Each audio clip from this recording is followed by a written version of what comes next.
they are mingling and exchanging extradition with deportation. And so we will try to draw the line of dichotomy between the two. An extradition cannot be a deportation, and the reverse is true. The nitty gritty and the nuances and the details of same. So ya kwantempon ahodo ne yetrase na mahodo ne yeda de pongo ahodo a yedidi akoneaba wo man Ghana mu no ye mra no sese ya sesem na ye sesem no edede na eba enu nyina nim se na ye fada de pongo ahodo dade fidia na nan nom ye miensa na mra nhya da man ho kwan se ye de befa nipa ne ye de afa ne ma ne agi sika na dwete wo so na saa emra sesemu a akoso ewo road traffic road traffic amendment bill yimun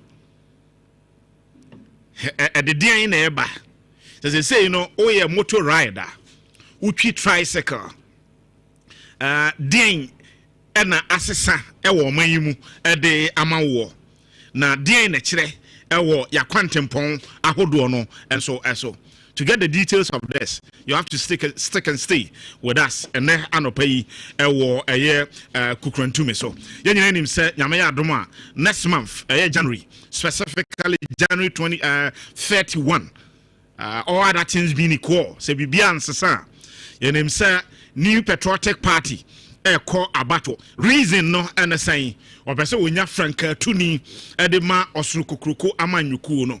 Na enkomodie pii na ekoso yenim se nipa enum na agina se wonto wonso aba na daachi bia ne se ntontotie no ene ntontotwe no ekoyi a wontu franka emfama ye New Patriotic Party amanyuku no na hwe won sem a wokeka the various blocks, the various factions, one some our keka near my warrior issues are war raising and some are water chamber. So what to abani we bosun ye di animu ya asumdue betumi aba party num party no betumi asianom asumdue abua ama won nyina no anya su baako ekon baako ne anodie baako se woko into 2028 elections no mu ana the ensem and obi te say adwoasa for former member of parliament e odomi kwabenya wakeka na wotwe mu ofa lawyer atatia ensem ben na wakeka na no asokra no den na pious enam hazide enso e de abetuja we shall juxtapose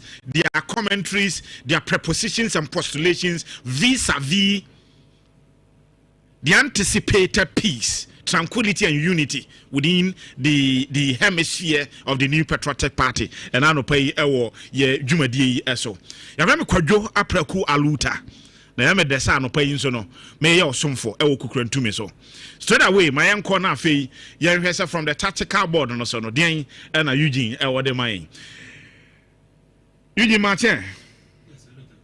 Na bibia ye boko there. Bibia boko. Weekend no and that is saying the sound number bibia boko come there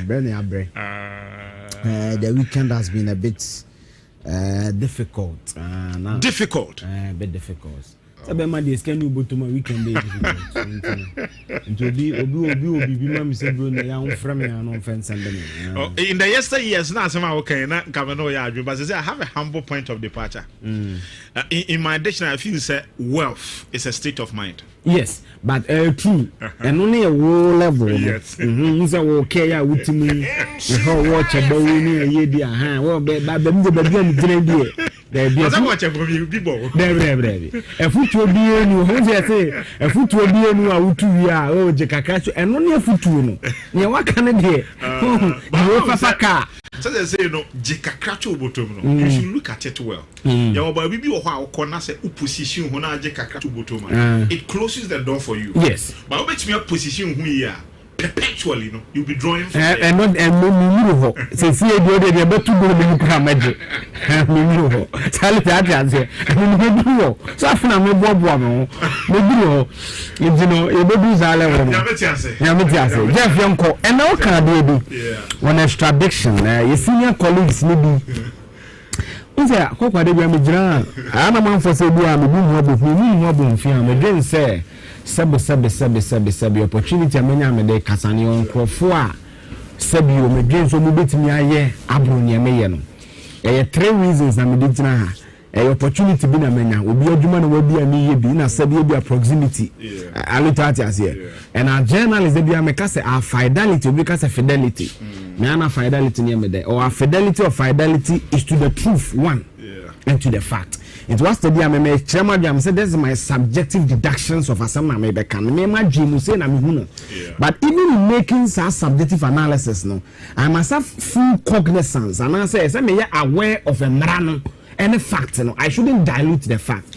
And you also senior general Jaman for ye I'm not attacking anybody in a Butrika case but I'm on for sending audio to meet you no na me yam shishime kakra and I feel say if you are not careful and set the preamble right and yes our conversation I'm a dream say ye catch you for say a kwan bia be fa so dia nya ho na ye Aluta me tia no correct me I don't want to sound prejudicial of me bia but you are careful and your commentary be say ye ne say we bone a so man ne fa kwan bi so kata wo bone ne so which for me shouldn't come from a media or a media platform. It shouldn't be so. I'm saying, as a journalist, one of the things you must read right. You must research. And I don't know if you know, maybe I would have saying, and now they could be. Yeah. And it has no more concern at here. And once a lawyers being seen a casa goes to be arguments on be interpretation. It's all this will claim to Boku Jam female lawyer. MK Gaddafi, no, Hafiz, before me, no much me. And then any say. Last week, in chef and positive video, means also a comment now. I'm not for already a simple. Young fa abuti can cook JFK. No some fa ko convert and region ho. Je do we see play man here the west. Yanya na say you ko to phone a.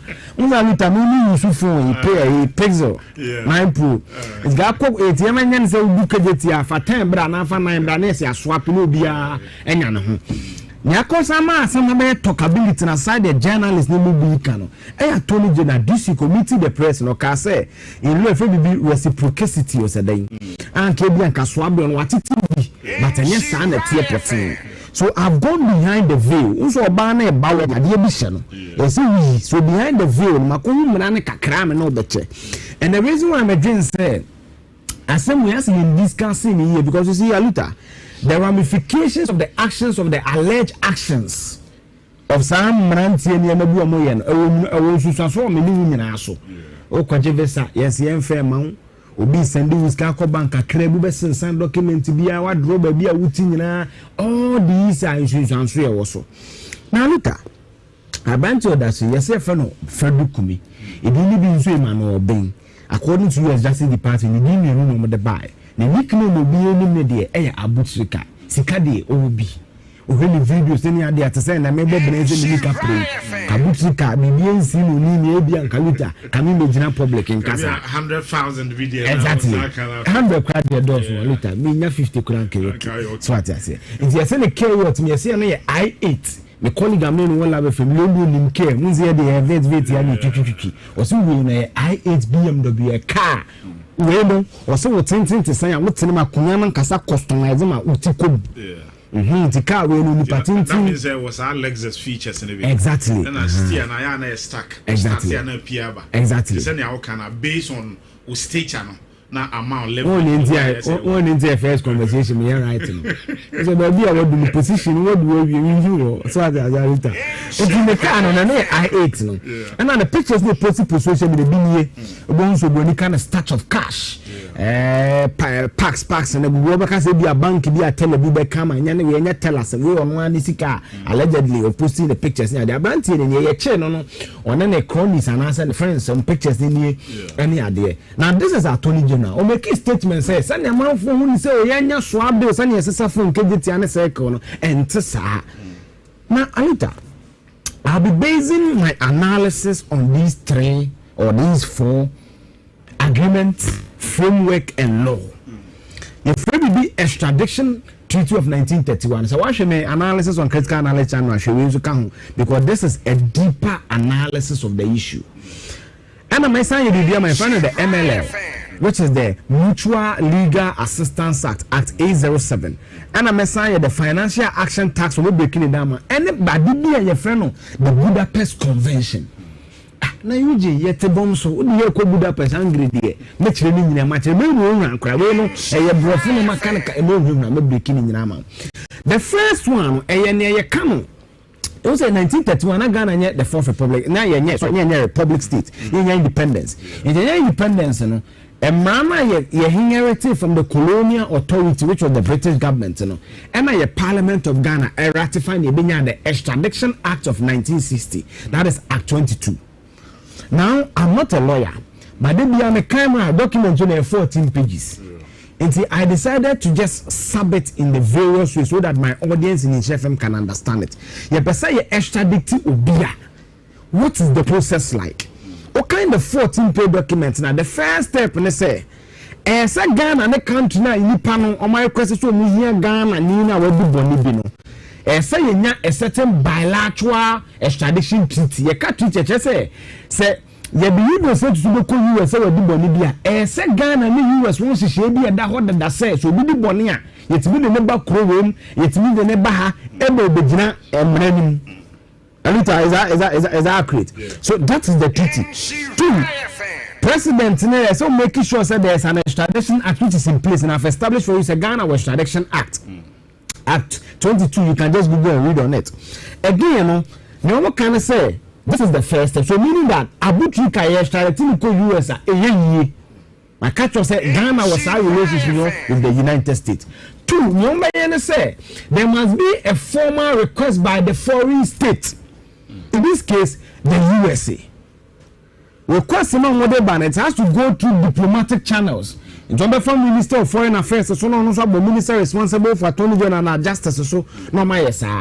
Again, offense that Nipane committing is it offense that must be extraditable ana? But for can make a change me person change and say Nipane boni na yesi wodi no.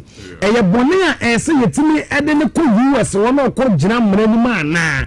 Boni ni be under the act na extraditable no. Eye cyber crime. So will be internet yahoo edi o the fraud Aluta mesema ma Alexis ma Jusika me the vet na brel fraud ma internet no so ma fa kwa boni bi so Jusika ma dada so me ne wo twempena mesema ma me yare se me boa me Jusika me dia kotoka nya fraudulent activities abefo tentankese no. Yes, and again money laundering sika enfri kwa papa so no wa sheda person wo dane mo be sika papa. Aluta so all these are acts that are extraditable. Aluta Elkaya, Ministry of Justice and as a Justice Department of the US, charges on what the boy Abutrika na cyber crime and money laundering. So Abutrika qualifies to be extradited under the law. You be able to catch your biasa mahama amwano na Ghana yen support you no obwa. Eye mra na ye kan nya dwenkyere. Idu adwenkyere ye be frewom. Ahade eye mra. Aluta here. I don't know what kind of provisions they will step 3 and say answer no more ban. They must make sure that the offense is not political. Political. I'm a check it. Come for say be nipa no be so be more treaty no any idea. In fact, Aluta when you read into in this act and you say Yachi Abutrika, what it meant was that FBI submitted what extradition order to the government. Before they did that, they had to adduce evidence. Say Abutrika can say na why a court in the US had to indict him. You can indictment say on the evidence the court court and a court did evidence because ampa abranti no question be so be answer. Indictment no law for the can say it can also mean arrest warrant. So the judge had to peruse the document and so show evidence the man no issue what an arrest warrant. It meaning that Kamufurata Biana business in the US, it means that Ghana has not done these processes. In the case of Abutrika, these processes have been done. So that is where we are currently. Now, what happens? Say, any information about there had to be a district magistrate. I will be issue a restaurant in Edia Kochi Abutrika. If you say FBI the buy na Ghana so akochi Abutrika debi the minister na je document no ono de call magistrate means magistrate US no one agreement say brand boni e wadi ni o so share evidence ni so nyina so ma no ma ye warrant dia kochi nyina so ni ma ka kire ye nka nche US say ye district magistrate ne say omu nyina so because Aluta FBI cannot come to Ghana and make arrest. And look at the Department of Justice, almost say they work before the Cyber Security Authority, Yoko, Ghana Police. So they have to make the arrest for them, and therefore they must go by the laws of the country. This is the law. We no be agent. We mra at 22. Or see, only suspect in the arrest now. They have to put him before the magistrate within 24 hours. Permit checks. Abutrika started court. Why is Abutrika going to court? Or see, the magistrate examines whether the foreign arrest warrant and documents are authentic, whether the evidence will justify a trial if the offense were committed in Ghana, whether the offense is political or otherwise. Magistrate name evidence no correct. You are not saying preliminarily, but you see the process of Ghana no, and Ghana magistrate may determine guilt. They are only determining whether the crime now you can be extradited or not. So listen to the caveat well. Abutrika court or Ghana on court to say Ghana court in Ebeka say we do boni and now we do boni or court because per the Act 22 which is the Extradition Act of 1960 the court is only examining whether the processes of extradition have been followed thoroughly, and two, whether the crime may be abound, which is money laundering and conspiracy to commit cyber crime, is valid. That is the step 5. Now you go step 6, and I'm saying that all this is based on the Extradition Act of 1960 and 22. And then you be say buy and you say because then Kekufu do no mahama mu mekambum no mo Trump nko kasa debi. And man say net here. Or see, if the magistrate is satisfied, the suspect is committed to custody, not sentence. The chairman say Aluta what man say me. Custody just say magistrate knows the process in your follow. Yes, you fan kwasha dem kakra. Ni entry extradition. A mandatory 15-day waiting period begins. The suspect must be informed of the right to apply for a habeas corpus. I had my Google pronounce it. Habeas corpus. Yes, in your chairman say Latin word. The attorney said, where is the body? I mean, I have lawyer in the children, and I remember Jimmy Sam, my lawyer for the Google Adama. Yes, he heard this corpus, and I see a chance where is the body. And they say, within 15 days, and I say, court, Ebo Abutrika Manie, say, what you file against process now, cause when you say, we are only processing nothing. Ebia crime of credit, no one Jimmy, and no man for Jimmy, or they say, crime and qualify for extradition. Within that 15 days period, then from the magistrate court, the case will go to a higher court, which is what? The High Court. And Nyabutrika court is here, and say, if you to say you're the best habitino, baby, in law, or be from some kind of habeas corpus, which is say, where is the body? You are entitled to file an appeal against the process near Kosono. And that appeal will go to the High Court. As election petition, the last appellate court is the appeals court. A Hansono, or free district court now, then a High Court. Now, we say, why is the habeas corpus? I will say it's because of Article 14 of 1992 Constitution. Your rights and liberties must be protected. Those you are allegedly a criminal, allegedly a criminal, you still have the right to defend the same process. Maybe a day from and Koboko. So 15 days in a lapse. Now you corpus no or file it to support Article 14.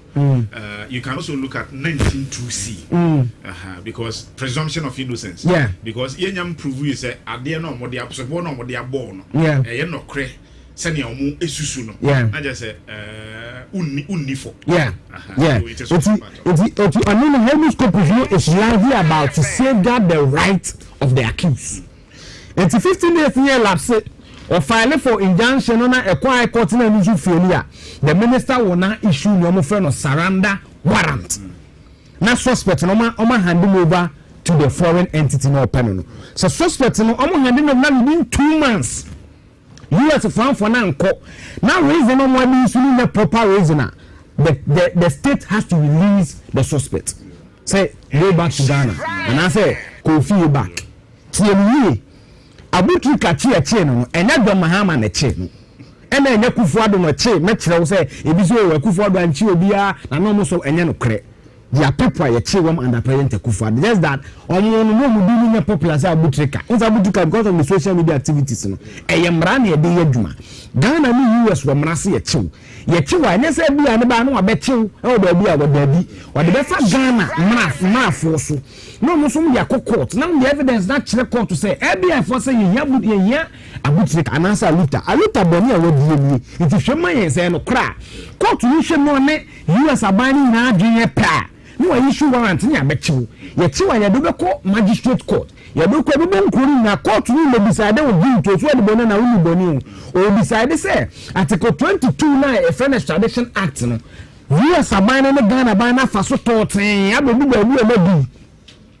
Obi tell me you know casting extradited within 15 days I be filing with a friend habeas corpus. TNSA you bet me appeal it process no. So process ni follow we are and you be surrender warrant say we am fan nko. So this is the state. So meaning that Abutrika even in Ghana has a right of appeal under the law. Now me can when you and you see this is what we must do as journalists. No intercourse and I am so answer last week. The yes I say you be able to go circle na near the California Sabbath no be we secure no be secure enti sa eyemrasem. Now later before I go on to give you other provisions of the law based on what you've done, it clearly tells you that US for no omo manya bre ya Ghana authorities no ayebu achibidi say distributor attorney general o see OSP documents say the batch o janso akoye of Frata tradition na errors will be. That's what we call correct. If you let you say, can of Frata na hit me chain and now no. And then US are buying Air Force you, and you Ghana buying the evidence no. What you attorney general say about Ghana magistrate court, about US a federal court, meaning that when Ghana provide the same documentation with the prove say charges say double Frata and he can be extradited. A federal court in the US will sit on the matter and decide whether he has to even be arrested. It has to speak Krano. You come say what a warrant to arrest him because you have to arrest him before you take him to the extradition process. And I also think that it's fair to establish that say will be from US and it's will be from Ghana. So will be from Ghana no be yes. as in US. Yes. Because Ghana is a unitary state. Yes. United States is a federal state. Yes. There was a state to be that particular state and also albums. Yeah. About to say two steps exactly. Ghana then is a single level. Yes, but Aluta na man for so canon which is legitimate errors you can natural. And we must also be fair, sir. Yes, even though say a war attorney general office of the special prosecutor, some of these things, there are a lot of gray areas. In looking at the Act 22 and also just opposing same to your constitution, vis-a-vis treaties, yes, signatories to there are a lot of gray areas. So sometimes you may pardon them, but we should also eschew unnecessary delays, especially as 7 years here that much. Because I need to have and my mom was 21 billion. So I'm a kind. You see, I'm a kind. It means so. And that me MP knew what time this will be Jantuah here. Okay, I can't have a catcher. You use the hypes of people. 1 year, President Mama like joke like that can't just wear 20 days, you do 1 year. People are crying and chino, men can't see and teach you between summer really. Say or could you to crab at Jatum say Ora no failure, the NDC is doomed. Because and you see atmosphere no more critical. Exactly. And the 5 cases where they are to kill for Yatasun. That one from a Panama, and say a Kobasi Ora and failure, which is a lawyer Martin Prebu say, ne further positioning on matters would be extremely questionable. Yeah. Because we fondly remember what he has been saying. You see, they not go baby, sir. Me through Facebook. Me show you Akaya, me put it chat no. Now baby to maintain me am 21 billion some court programs. How did the oral team come by that calculation? Yes. Okay, me can comment you yes. And then I give you from. Because you have 21 billion there. Now 21 billion IMF in 7. Set 7 21. Without the extended credit facility, and no near so minor firm and send a team credit staff level agreement. Yes.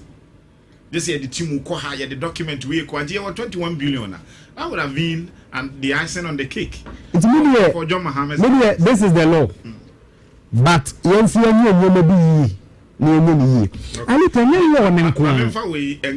love the way we're quoting specifically from sections in the Act, articles in the Constitution.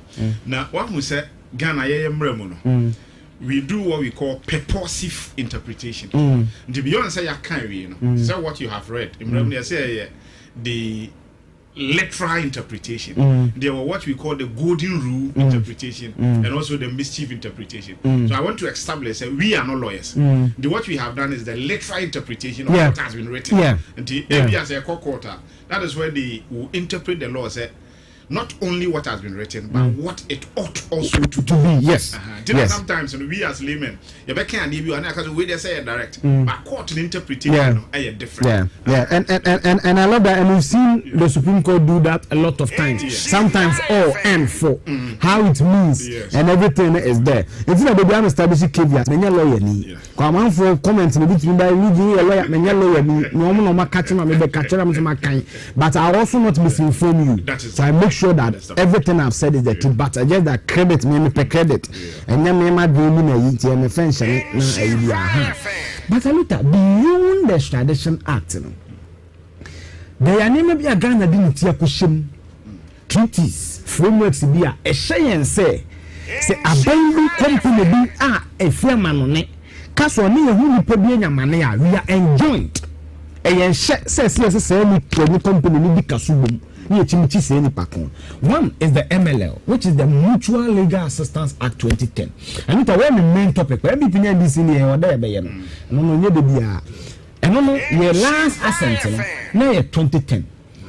Mamen kan kakrama or say subject to subsection 2, the provision of this apply to legal assistance in respect of criminal matters under an agreement or other agreement between the Republic of Ghana and a foreign state or a foreign entity. When we read this provision, Ghana says bus will be a economic organized crime. Adibia Kaya Butrika, Department of Justice almost say Sikano, a criminal networks be a Ghana, any US.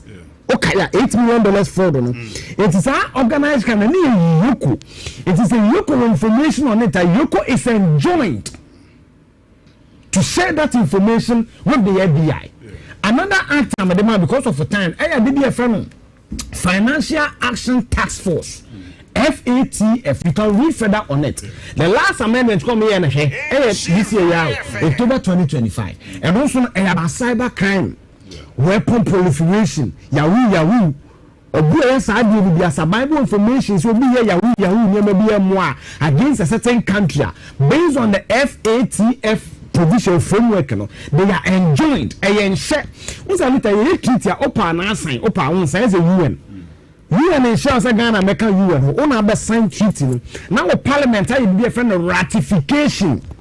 Okay, so the ratification can say our countries in the be a money state, be a dualist. The money state says maybe our UN meeting. Na omo can be or na unya sign. Straight away, be an established law or more country. But so for dualist state, that is where after say was signing war UN, was say domestication of the signed. That is what you are calling the ratification. The ratification. So Article 75 of Constitution is a trite knowledge there. So we will have to do ratification. Supreme Court called the ruling about say ratify we must make steps to domesticate it before it becomes part of it. So if you are provisions too alien to us, so we must find a way to define the meaning. So the ratification is a reserve for the dualist state. Which Ghana is part. Yes. And talking about the Supreme Court, talking about the domestication of such ratifications and the provisions, leads me to the Budapest Convention. The Budapest Convention, pictures somewhere 2023. I was Strasbourg, I was France, pictures in here. What am I calling FM there? No researchers who and in your Cosine. Budapest Convention, the name of them from Budapest. Budapest Convention, as she say, a bus cyber crime on Kuandia. Ghana jet to send me the Bay, the Becubiano. Ghana didn't say, say, yes, you have a Into a bus cyber crime. eba hacking if it be malware just say Trojan wars virus you be we say US some accuse election or Russia for the virus will be so how many information come mine you enjoy abuti kakra na say before extradition no nyema na wo yin our agencies were enjoined to report back to the signatories to the countries now. I don't know me say I couldn't rectify. Me say Ghana is a signatory to the Embassy Yemane Osla Owusu Ekufu. Ko sign the Budapest Convention. In Jaluta, the conclusion of this matter is that Ekufu Adintimi President President Ekufu Adintimi President Mahama Adintimi After force we come with you, as a year, saving Ketio Junior, obi be at me. Oh, your friend be magic jai. I mean, there are more information we give. Later, we don't reveal that will even shock you more. Magic when the bells back could be maybe in the 2-bedroom, when your girls were 3 jai. A good her, a buying people room. Countries now miss on chance I didn't pan bedroom. Now, when you acquire la sula lao. And then US got so many visa restrictions are. You know that now so many 5 years almost Did you see that the whole mood of the country? Yeah, the World Cup. Was so called visa and farmer. And you maybe say paper and Aluta may say, "Who could you dollars for Ghana banks?" Sabe as a bomb crowd. No, yes, I maybe say. A kumi crown is 3% in why your transactions are real. Personally, I've collaborated. Nigeria first started. That's sandbox fraud. Yahoo, and all the one Nigeria country. You know, Libya. All kind of credit. You know, they know the acquire Kalabuli. Most of them say, more person to acquire on Bangan and on my Ghanaian passport. Yes. You shouldn't get there. Your passport in your wet letter. Meaning, you mean call the US, UK, and Cobra. So we must all support these things. Obi a better radio so catch you bia say John Mahama ni president for na aso that boss na anya no kre. Ninti anya no kre ni. Obi say Kufuor do anchi obi a anya no kre. August 2020. This is the evidence. Or say Ghanaian citizen extradited in connection with prosecution of Africa-based cybercrime and business email compromise conspiracy. This is it. Abantu bi aka be che na tamale. Okay. And we know this is the evidence. We see President Kufuor 2018.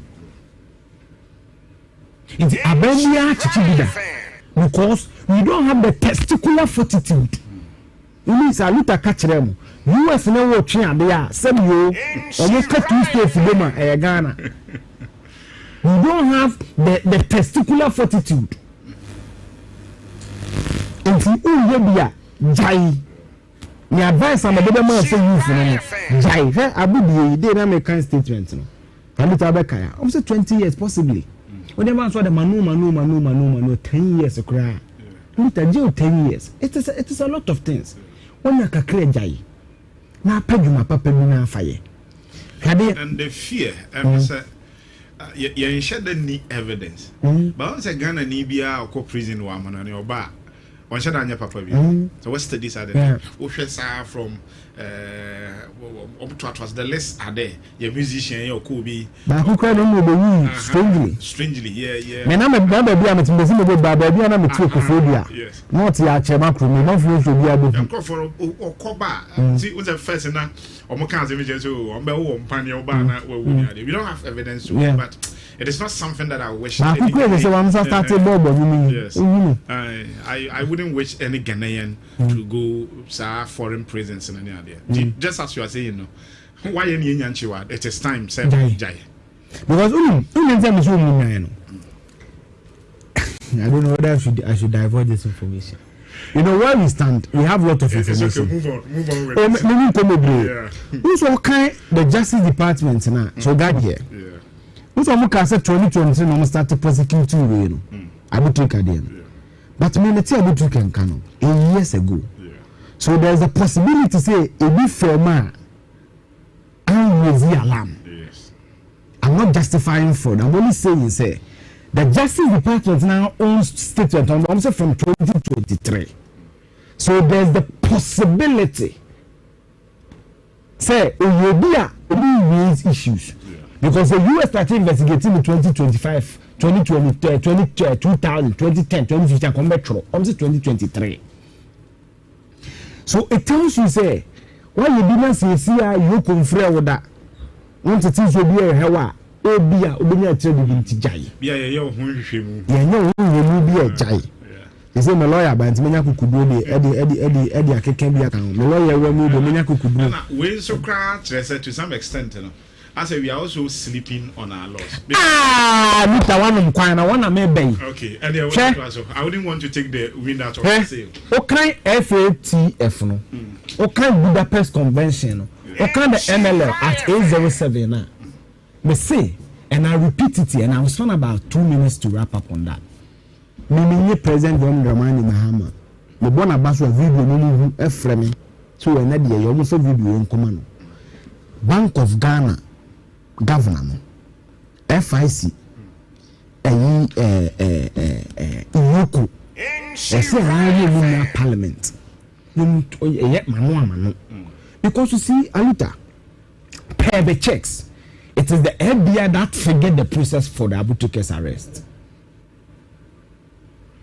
Okay, the Justice Department statement. I don't have it here, but Jeff can Google Justice Department Abutuka. No, my first screenshot. The tone of the message clearly indicates that they initiated everything. Aluta, 8 million with no scintilla of doubt. Majority will come to banks.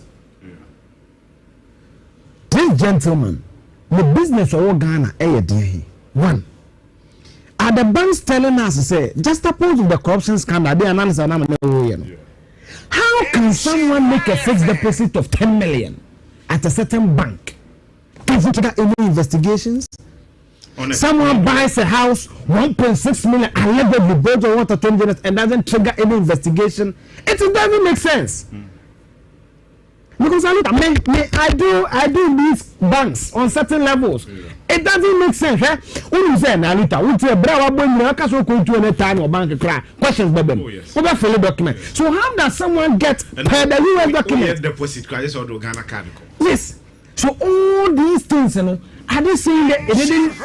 In fact, Aluta, maybe and now we try to Facebook, you know, your man for comment to there's collusion. Aluta had it. This is Nigeria for the man. Or say a federal grand jury has returned a 2-count indictment. A hundred restaurants in the Betcha Butuka and Friba, charging a Ghanaian national with defrauding elderly victims out of 8 million.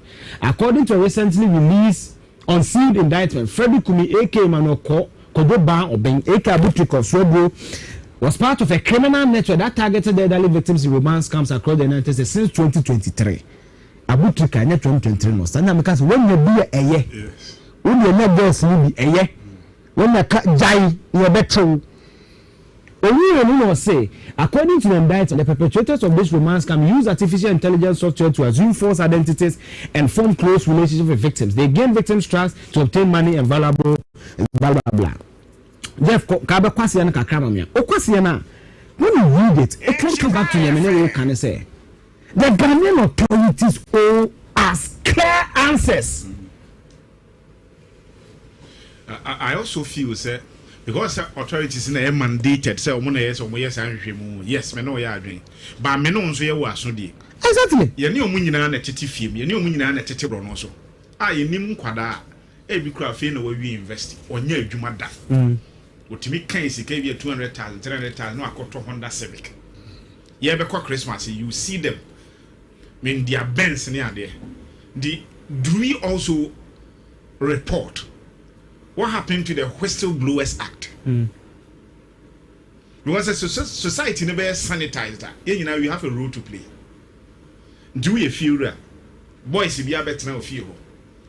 Amount to no crowd all day, sad dying no more. Don't even say outrageous or kind of try mouth. Or when you be no good anymore. I look at her statement and share the concluding paragraph. Yes. Or say the investigation and prosecution of this case is in response to the Elder Justice Initiative Program originating from the Elder Abuse Prevention and Prosecution Act of 2017, EAPPA. What the possible? Yes. You can say Gabby Truman let them respond there. Say I'm responding to Gabby. So again, and I can say it seems the initiation was done from the US. No? This is it. Yeah. So the Ghanaian told me, now look at her. It's same for this year. 9 Kobo to was a dada go. Yes. Any Nine Ghanaians extradited to US. This is cyber crimes. It's really now. Meanwhile, Uncle took Kwanaka or a Ghana now a very huge respect. Very, very huge respect. It's really so I did those days because one for tag and misconceptions. So can you feel that and yes, ain't me yes, so I'm mobile phone. Our charges are different. The cases are various stages of consideration. That is the dark. The first, the second one, I mean, check. Because I think so. My own accord, I've explained it a bit. I think this week you audio be before crossing my castle. Madame for the castle, you say you have to say, no permit no more nakedness. Da. Only whom I did the only being command. I are who Madame for the can or bringing the boy as some. Nadia natural mistake. No good can separate us. No good. Oh, castle, Livia, over. Na akon wodem ho okay ni besi akire na luta mi ni enum nti nyam ponchi bia na ebe separate hom. Based on that, I have a principle say ya ma me advance for Kennedy angle ni dia me nka bi ono na be making it public say oni e papa Kennedy Japan e wo mami enu oso mo ho fe pan na o make sa comment no me gen say the communication team and the PS no am one. Why am I saying so? Aluta, the summary of what Adjustafo said was the MPP bar them number family and friends. Now I'm in tomorrow position you do my dream daho. No be ye biano omo family and friends. And no can I call so say delegate say papa na on the doctor mo ba me aye front runners no. Me ne wo ma. Enye baako enye dia ka say be mistake bi. Me ne wo ma mienu. Aluta no wa da me ware so no bi bawu mienu dia ntimi nka se wa hyeda na se nipa na nka sa no ni san ye se twim za na mo kan na san oni na nya nkita hodie bi na oni se Kennedy Japan se no ti a ono ne wo ma oni mo ne san da de owini a o ma ni position because Ghana for be kasa ho ana Kennedy nso mpe kasa njo ma ni position but or the father time amu ba mi a oni ni ma oni ni ni TV ente what dey obenya position me tia na so adwa kasa traso was Aluta when you say that you come across as a very self-centered person so you are not supporting Dr. Mamu Bamia based on his ideals his policies his vision you are supporting him because you in a position. So I can say on supporting Kennedy, on what the best of Kennedy you matter. Let me also say that for fair reportage. But you see, the penultimate, and I say only Ghana Tibofo. The meat in an entire statement and yes, obeying appointment. You see, that is the apogee, that is the crucial contest I all can. So when I appointed, I was very disappointed. This is a few remember Madonna Prophet. We better the critical church. I just have been working upon them cultures and I was very sad. No, I'm a promo job. No, 2022. I saw them to go to the height of the bargains, the Joe of issues, the chairman issues. But I think that on one hand, a political career and backlash about this week, I respectfully think, say, she should examine a lot of things. I feel that sometimes the public commentaries and me, or by explaining me into a US, and I understood her. I felt that I understood you, but your actions could have been different. And the child had complications and I crown you won't contact. Let's say we are back now. What's no bank as a crowd? What did you go through near my exactly? We create me one and near friend. Yes, will be woo yes, will be woo. I feel on car here now. I will be heavy design about them. Yes, so it happens. Yes, it's minimum. I will not begrudge you. I mean, you are mother, man, well, that man, straight to me, emotional unity. But when I'm analyzing you politically, I feel say TikTok with them. I mean, we can sympathize with you, but to get opportunity to dance there, you can clearly come and also conversate with your constituents. The body morphology in the labor notations in the dance and so now come up. Exactly. And I say, man, so I come. Aluta anyo. I need to also catching and say body morphology. Also catching and say, I guess I feel sa. Na say baby or you TikTok. Was a man must have data where I'm done home time. So I'm going to be say 40 seconds. There be 15 seconds and what done. Because the data where they. But you know on the more serious note, time I may disappointed in address for. Yeah. What say? Akufo-Addo man procurement ministry. Yeah. And there was an issue. Time I be a J, PP issues to be a buy any idea. The explanation of the man is that some seminar year can I'm fun at Dexter. So that was the time that she was not alert enough. I became very disappointed in her because Obi a lawyer ni na oye emrashe bodwani na ye de ministry ashe won success swafo. Was a Akufo-Addo time so oyi minister bi na omo obi position or kind nipa na credentials na wa kire so nipa na ye we nti na me de we e hye nensa there's one major in procurement I'm ratato this is the same ministry nations I mean also nyina say Ghana your problem e work pa yes procurement in fact Akufo-Addo corruption issues no do na procurement yes this as a minister na explanation dey was a san na ye can am dex as well then you have no business to be in that ministry in the first place. You ask me, sir, sir, procurement ministry, you know, and I will be few say, ever the gatekeeping for the hitherto administration. That's what they show sir. What did you do? Uncle, ye. Oh yeah. For me, I feel say we need to. A bit difficult, but no, we see Dr. Brian a champion, so he had very strong words for her. Or say traditionally crown one can say because and some work for ukuno. Sabe or mabe kind. You see, so for me for that I'm confused. But only things are politically.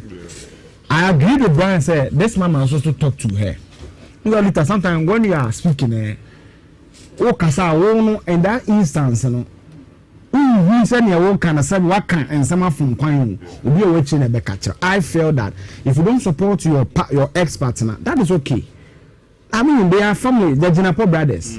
You are as normal, but certain commentaries about somebody children being in the mix, I felt was a bit okay. Probably about Conrad the Goose, they also about me 60%, Kennedy 29%. That's what they are saying. So I want to say, I'm a principal and post, who is a man, whatever they say, they certainly run through a certain methodology, qualitative or quantitative or triangulation or mixed method or whatever. You pick it, but they are your strengths, you know. Now one major. Materialistic, I won't say they accept it or not. But only really 7 regions, 7 or 11 regions or so. That is also the take on it. On a touch, I mean, Kennedy, he threw them in Kohoda. Also, on Kennedy, the Kennedy find a passport to Mara. No, find a passport to Mara. Until we the bar, ABA 23rd. Now we could UK 23rd. Now we could use on my lawyer to show here evidence. Kennedy, Japan, so a lot of issues, and it's expected. You see, now one for example say it's expected because the party just jumped into another election after a major election. Because 1 year minimum, and they are running a major election. And I'm make us say to me, the 3 Achilles heel of the NPP going into the next election, how will this government to perform, who they will present, and how they themselves will come together to go into 31st January 2025. So Aluta, I'll leave you here. Okay, but that's it. Thank you, Eugene. Or say to and you're and come from the tactical board. Personal. Now, my main car was Christmas in Mua and Iran. Shire FM say, and Quadanoa, Sembe, Uniena, Enieja. Na edu sabreya obi agina ni na omode omaye emobono ye moa wo mo yenkeka yen sase kakra sika no dwete kakra ebenya na ye aduane na ye mpaboa na ye atade ye mfa emoa wo mo se na enim se afibia aya ye no se enhira abodo no no ho asem na meka na me de akire me mma me kasa anwa na me mfa enhawa so boa enti se mumu na pese oye e de boa enhira abodo no namba no a de sika na fa so no 055 006 8822 055 006 8822 me ba so din e beba no Clement Eyisa apia se simple asetaku se kapre na de beba no ye subsequent shows a ye be ye no ye beje bre na ya bobo obo so na obia nso atimi ehu ne ade bebo aye se inshira bodo no entimi enkoso e bia o wa amano ne ana o pese o use money grammar also number o be use no 055 282 7834 055282784 na ne ade beba bia no na inshirafo age na inshira bodo no yatimi aye ama enkwada ahodo a sebe wonum enibie no wonso wani atimi age na wabonsire hehe ewo Christmas yi mu na afe no ba na wieye ene afe foforo nso a yebetumi asimo no mese wada ade kye ade san ade ba ko ehu hia pa na da bia ho emfa so de ekonanim eye nwomasua na sesei no enya Ghana nkwa na sebe obetumi atena na wasua ngoma ebi ho awa ye Ghana de kakra pese onya amano no de kakra de ka ho na bibia etumi kokama edema oman ben se na pese okono is it United Kingdom United States of America na Canada, Spain, France, Germany, Malta, Australia and South Korea nyina no top tier study abroad consortium in country say die so no ani so ade hunu say obese okwa amano ni kuro bia so na akwaje ntete e ka madusua ho a wono aye krado a wo betumi agba wono dua hodo a wo boawo na onsu watimi egina mpempenso na neema akokama de ama wo kuma se ha be hu wo amakomu a wo ne Bank of Africa ne ben so yie pa numbers a ye de frɛ top tier study abroad consult wo office na wo kuma ase no 026 041 1847 026 041 1847 and as 054 1051 179 054 1051 179 na ye no ninsa wo so na wontimi muaye na ye nso ye dai so se be kwa amano ne akwaje ntete no entimi mramu emfa emaye enkran so no wone Madina Polyclinic ene di animhwe enkran number na 020 3592008 020 3592008 takra den so no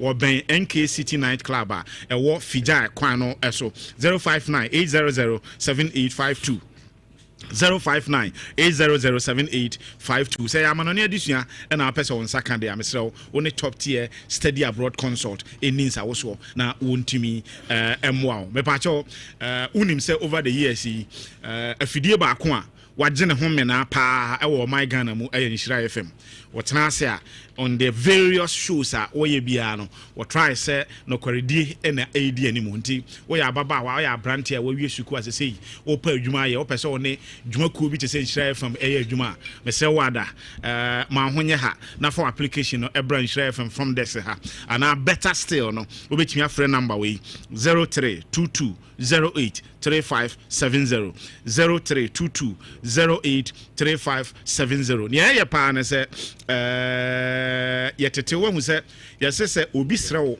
pata yese obeche no no abefa so akoyi sa pata na free nsuom dan se ode pata be hye nsa because ode pata re hye nsa odidi sa da no wi a ade kye akom ebesen ade no ba so che ne kwan fa so yi pata re free osutade mu de a abribia no ono abetumi akoyi ne pata wa bra ohia eno bi na Nhyira FM person ode ye nti you want to do your application letter and bring it to the front desk and as a friend number na be dey am 0322 083570 na bibia ensa enko kama ma we looking for market. We're looking at people who can broker bigger deals for the station. Now, also, what me did the film maybe akwa kama the amount. Now, over Mranti and them no share Fidium how to be up and Niger pa. One says in Yankopon Buana free a year opeponum sa now baby drew openima more. It would be a Saturday when you're my in our 20 and Jew and Nikaka. Timmy, a party, but see my journey people. Say, I may add no more 5 days from today. December 25 Rotary Park na mede mani kire ade na me ko ho nti me ko ho ne se Obuasi Beaches Love FM night with the stars stars be na eba say what the legendary Kodwantwi the live performance for the past 10 years every single year na new year bia na obasunyane I have witnessed the stage performance or energy no na ogina stage no so a otimi bo Kodwantwi dwum bia wonim bia no wa otimi say yes wa koshu Kodwantwi na nkasa eba of course Kofi Kinata one of the finest artists a betumi enya e wo Ghana oye an artist sebe opem so okra no betie ne dwom enya me nwa se opem so de tu dwa se abrante no nwom oto eye ne de pa because on my profile but obeka wasema ma wa hu se yes ne me kama kidin so beba misa all for real for rampon se ginam kwabena ka ho na jacking so de ne melodious voice no e ba beta ato to de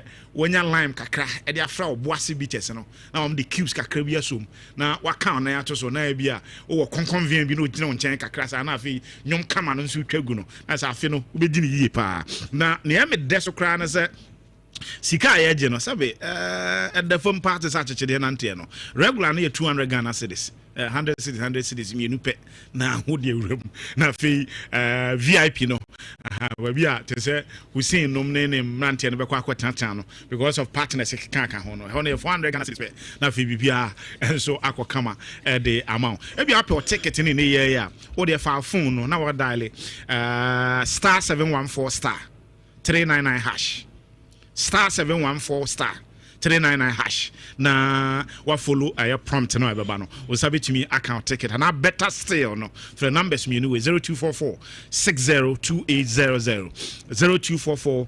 602800 and I say 0248 000 090 obo 0248 na wa bo 0 so nko afọ now the 90 aka ho na won so oboase beaches Love FM 90 with the stars no won so tum watimi de ho adwum ma obi nko beka nte wa so kobi na ko hwebi na bibia ntimi nko kama ma check it no so do ani ewuram wo Poku Trading Supermarket wo adum Total wo Anwaga Junction Givendi Restaurant wo Kumasi City Mall Ratri Park wankasa wo danyame no ABC Mart wo Patase Frontex wo Love FM ni Share FM so ba won sa ebeka bi wo top high Givendi Restaurant so SG Mall na Western Pharmacy ewo Bantama GP filling station ewo Buadi Junction na Goyle filling station so ewo Ahojo roundabout and of course Poku Trading Supermarket Okian US in so no okwa onsa ebeka bi na bibia atimi akokama amawo dwumako we no ene bibia aka amrepa me de omo nso enkrato ebema no na aso yasene se enememende bi edi animu no yentra se na yemfa Kukurantumi emre ewo Enhira FM so ndi sene woni gi show no ho no ye obia nso a ye de na do ton de ana se ye de no ho da ubo ebema no na chese or ye tried and tested and proven one thing that I wouldn't do is to joke with my brand. Sana Enhira FM, and so they will never joke with the brand Enhira FM. Jadi bi abebo so ha no. I just say tried and tested and proven. Then ye diko emu a. I just omo the endorsement and embossment from Food and Drugs Authority. Say any other agency bi anso a na ye ya so ahwe a yinim na ewom nti na ye ka ho asem. And so the amount. Na abadwafo atena ase Gabi Chire Junior atena ase na have you gone through metamorphosis? So I've gone through a perfect metamorphosis. I see. Kasadena via Hamamfo and Tunka. We know Lujama Menchao. Mejo, so we have a go there. I think Japanso. I was another Mansha Black after. I see, yes. Smoke on Zia come up. The mama. Minty. As Anjama Mummy. Yes. I should be. I was not Busam. It's a crying idea, but go through Papa. Okay. See, metamorphosis now Buzai and they take for bones and pa on Bana or Tiatiano. Yeah. Binti was signage. This is here, you know, what as MPP as member of the MPP communications team. I see. Are you a flip flopper? I'm not. Why are you changing your political affiliation overnight? I've always had one political identity. Okay. Growing up, mom student activism days, Kenya University Test School. Okay. The national MPP itself, the media and the media. I've never had any other political affiliation but the New Patriotic Party. And so one thing I remember at here Frontier and say the movement for change was never a political party. Oh, okay. That is what people don't know. It wasn't a political party. And see, I made sure my DB. It's our Bible. Bible said also from that they must sign it on Fatah. Yes. And so what happened was that movement for change was a sign. Yes, Christ na catch us here ni no. Time of case person as one of the youngest people on Ireland, Papa Lanchamatin Shas in Beverage Atna Manyai. Okay. All free party in the moment. It was a very big decision.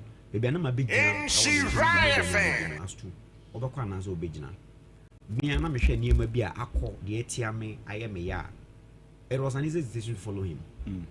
Now I'm being charged there. We shall say Jumanase on the 15th of December 2020, a week after the general elections, and ended it on the 7th of December 2024. I'm told my baby. If you did Juma, your pack a crash still now, and see, soon that cycle of movements in the middle baby. And so it will never make me a flip flopper. Cycle substantive political party. But if one chance, I saw me who any Bushiano, and new Madro form, Peninphobia Futu, Daching, Empire able change a minty. They saw me who here. Not they met Maka and said, but that's the thing in other mirror and Gojosha Martin Porda or the Adome from say, or Mark when I made a Juma, a bit true send me cash and say, Papa. I feel the mess I make you coffee. I'll tear the Japan and say, obey to my sign. Do any D home of course. No, so wait me a sign. When it doesn't make me a flip flopper, it makes me a principal individual. Said that me she be as me go away, be before for a chassis. Me whom semi can be semi. And so this is the do the MPP MPP do you call a front but for say a funny a fan can I know just a bunting and a Bible also say Paul can say she right fair I'll pray them all kind of Bible parts and I'll pay. I can't say, I'm sorry, yeah. Make no food so say, one up who said, I'm not boy, ya know, you didn't actually. To say party some penny for and come on my meetings and my parties so the morning in every was all here general amnesty by a fee and I remember me say the general secretary himself was present at my mother's funeral. Many dim come I'm penny for the order and you'll be an anybody say the big junior but my home 1 or 2 but I don't know where but when people in cinema that's true one MVP never about almost when you do man cinema 10 days so buzaya not mean your flip flopper you made the or some be a baby. I be before for as a UP plus party. Me whom I name print and million opinion ones and way me uncle broke opinion BBA.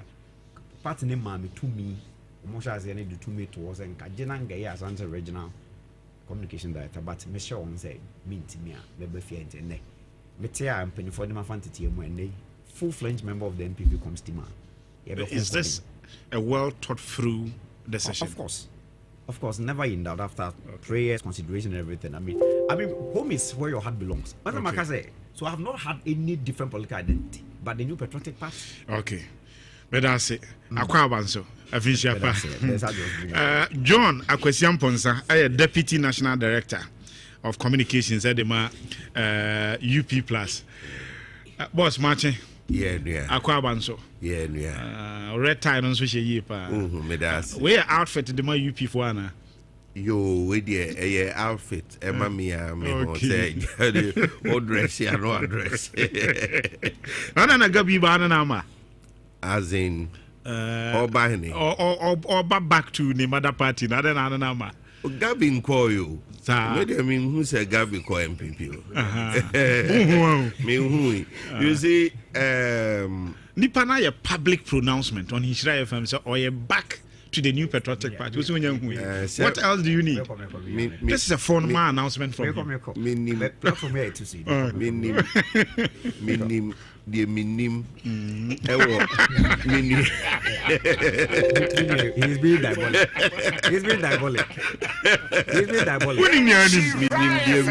You see, in politics, any may be na etimi pie canabonte. Minim say, Minia Gabi on koi. Send the Cassina me bonotofa. Okay.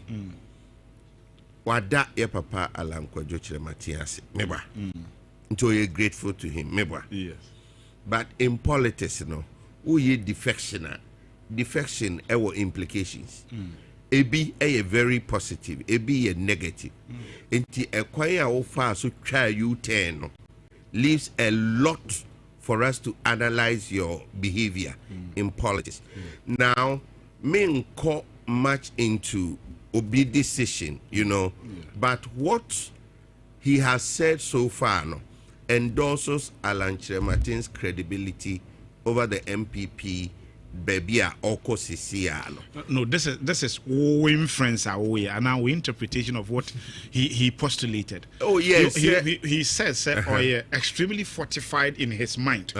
So he belongs to the new patriotic party. time or joining Alan, no, not Alan was a member of the New Patriotic Party.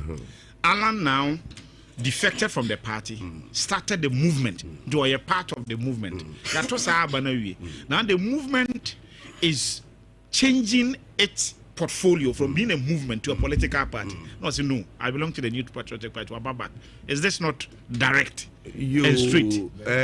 Well, between the time, Minuane Kase, your man offer to head Ashanti Regions Communication. Anytime on now so what must have happened? One, me judging on grounds of credibility. Okay. And it is not good for me here because of the relationship I have with him. Okay. To voice it out. Yes. Well, on him. Say between ye de offer man. Any time I will now so say free Alan Kojo Chirematienchino. Me, I will not subscribe to the reason say what love for MPP. Okay, per the minimum between that time and the time he defected, no reasons on him paying for Aka. Now a warning to all young politicians. Say who join party in the interest of your future as against the interest of the Ghanaians. Be very careful, because certain pronouncements are obeyed in camera. You know, we are in politics, and so many people pay my position as Deputy National Comms Director. No, minimum ono ankasa krano, the analysis of it no onim. Enti the mesreni say ewiase. Are you better because you are losing him, or you've lost him? I should say. Oh, Gabi is a fine gentleman, number one. Okay. Eba communication, sebe wabo branibi. Okay. Yeah. Mean the seno in any way. But as some mechanic say, me my you be a area seno. Me respect what is in people. Yeah. And I appreciate him for who he is. Okay. But to be bitter, say we're free. United Party, okay, they call MPP there. Menya beta HRS. Menya beta HRS. O free ma o woman na eye. Okay. O woman na eye because politics here the drum and eye. Okay. But o free mo o no enim say entosini. Okay. So what I say, o no enim say o free mo entosini kra. In your party, I'm curious. Are you democratic? Oh, very. We are democratic. Very. How did you get your positions? Because man, tell some more trouble. Oh, how? What is your way? So this way, so this. You, Minia, so who kwa? If we be submarine approach.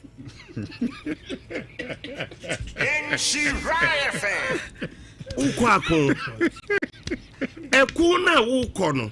Yeah. Minia, you will chrome and you call. 2016 abatui na say 2016 right 2024 abatuo ye hunu ye from yanya ye party a ye twen ye hu free mu buga ye tete emona bampra no ye tete ensanwe nwu wongarem ye hunu ni nyina enti ye papa alankojo Chirematinga bibedi ho adanse a ni moves nyina ye undertone ubehunu ni ejira ho ubehunu no. You've not answered my question. Motoaba ya tuaba ye ni enim ye processes. Okay. One, sabi ye ntimi nkofa obi akeke say omedi animu for what? Tie nominate you first and ye nominate the pabako na wo ye frɛ wo no ye nominate you ria empedinfo ato so aba na Adam say nomination and abato a strategy to us intino who form a who de ekɔ but who was through there who said nomination no ba mo ba be say 5-10 na empedinfo executives ato so aba e de yi if you say remember afenye regional offices ya yenwie he say ye will be 80% ready. I see. Yeah. Now, Obia was started party a year or two ago. I'm mobilizing submarinely. Edia bedru sabri na ene uhunu leaders ya.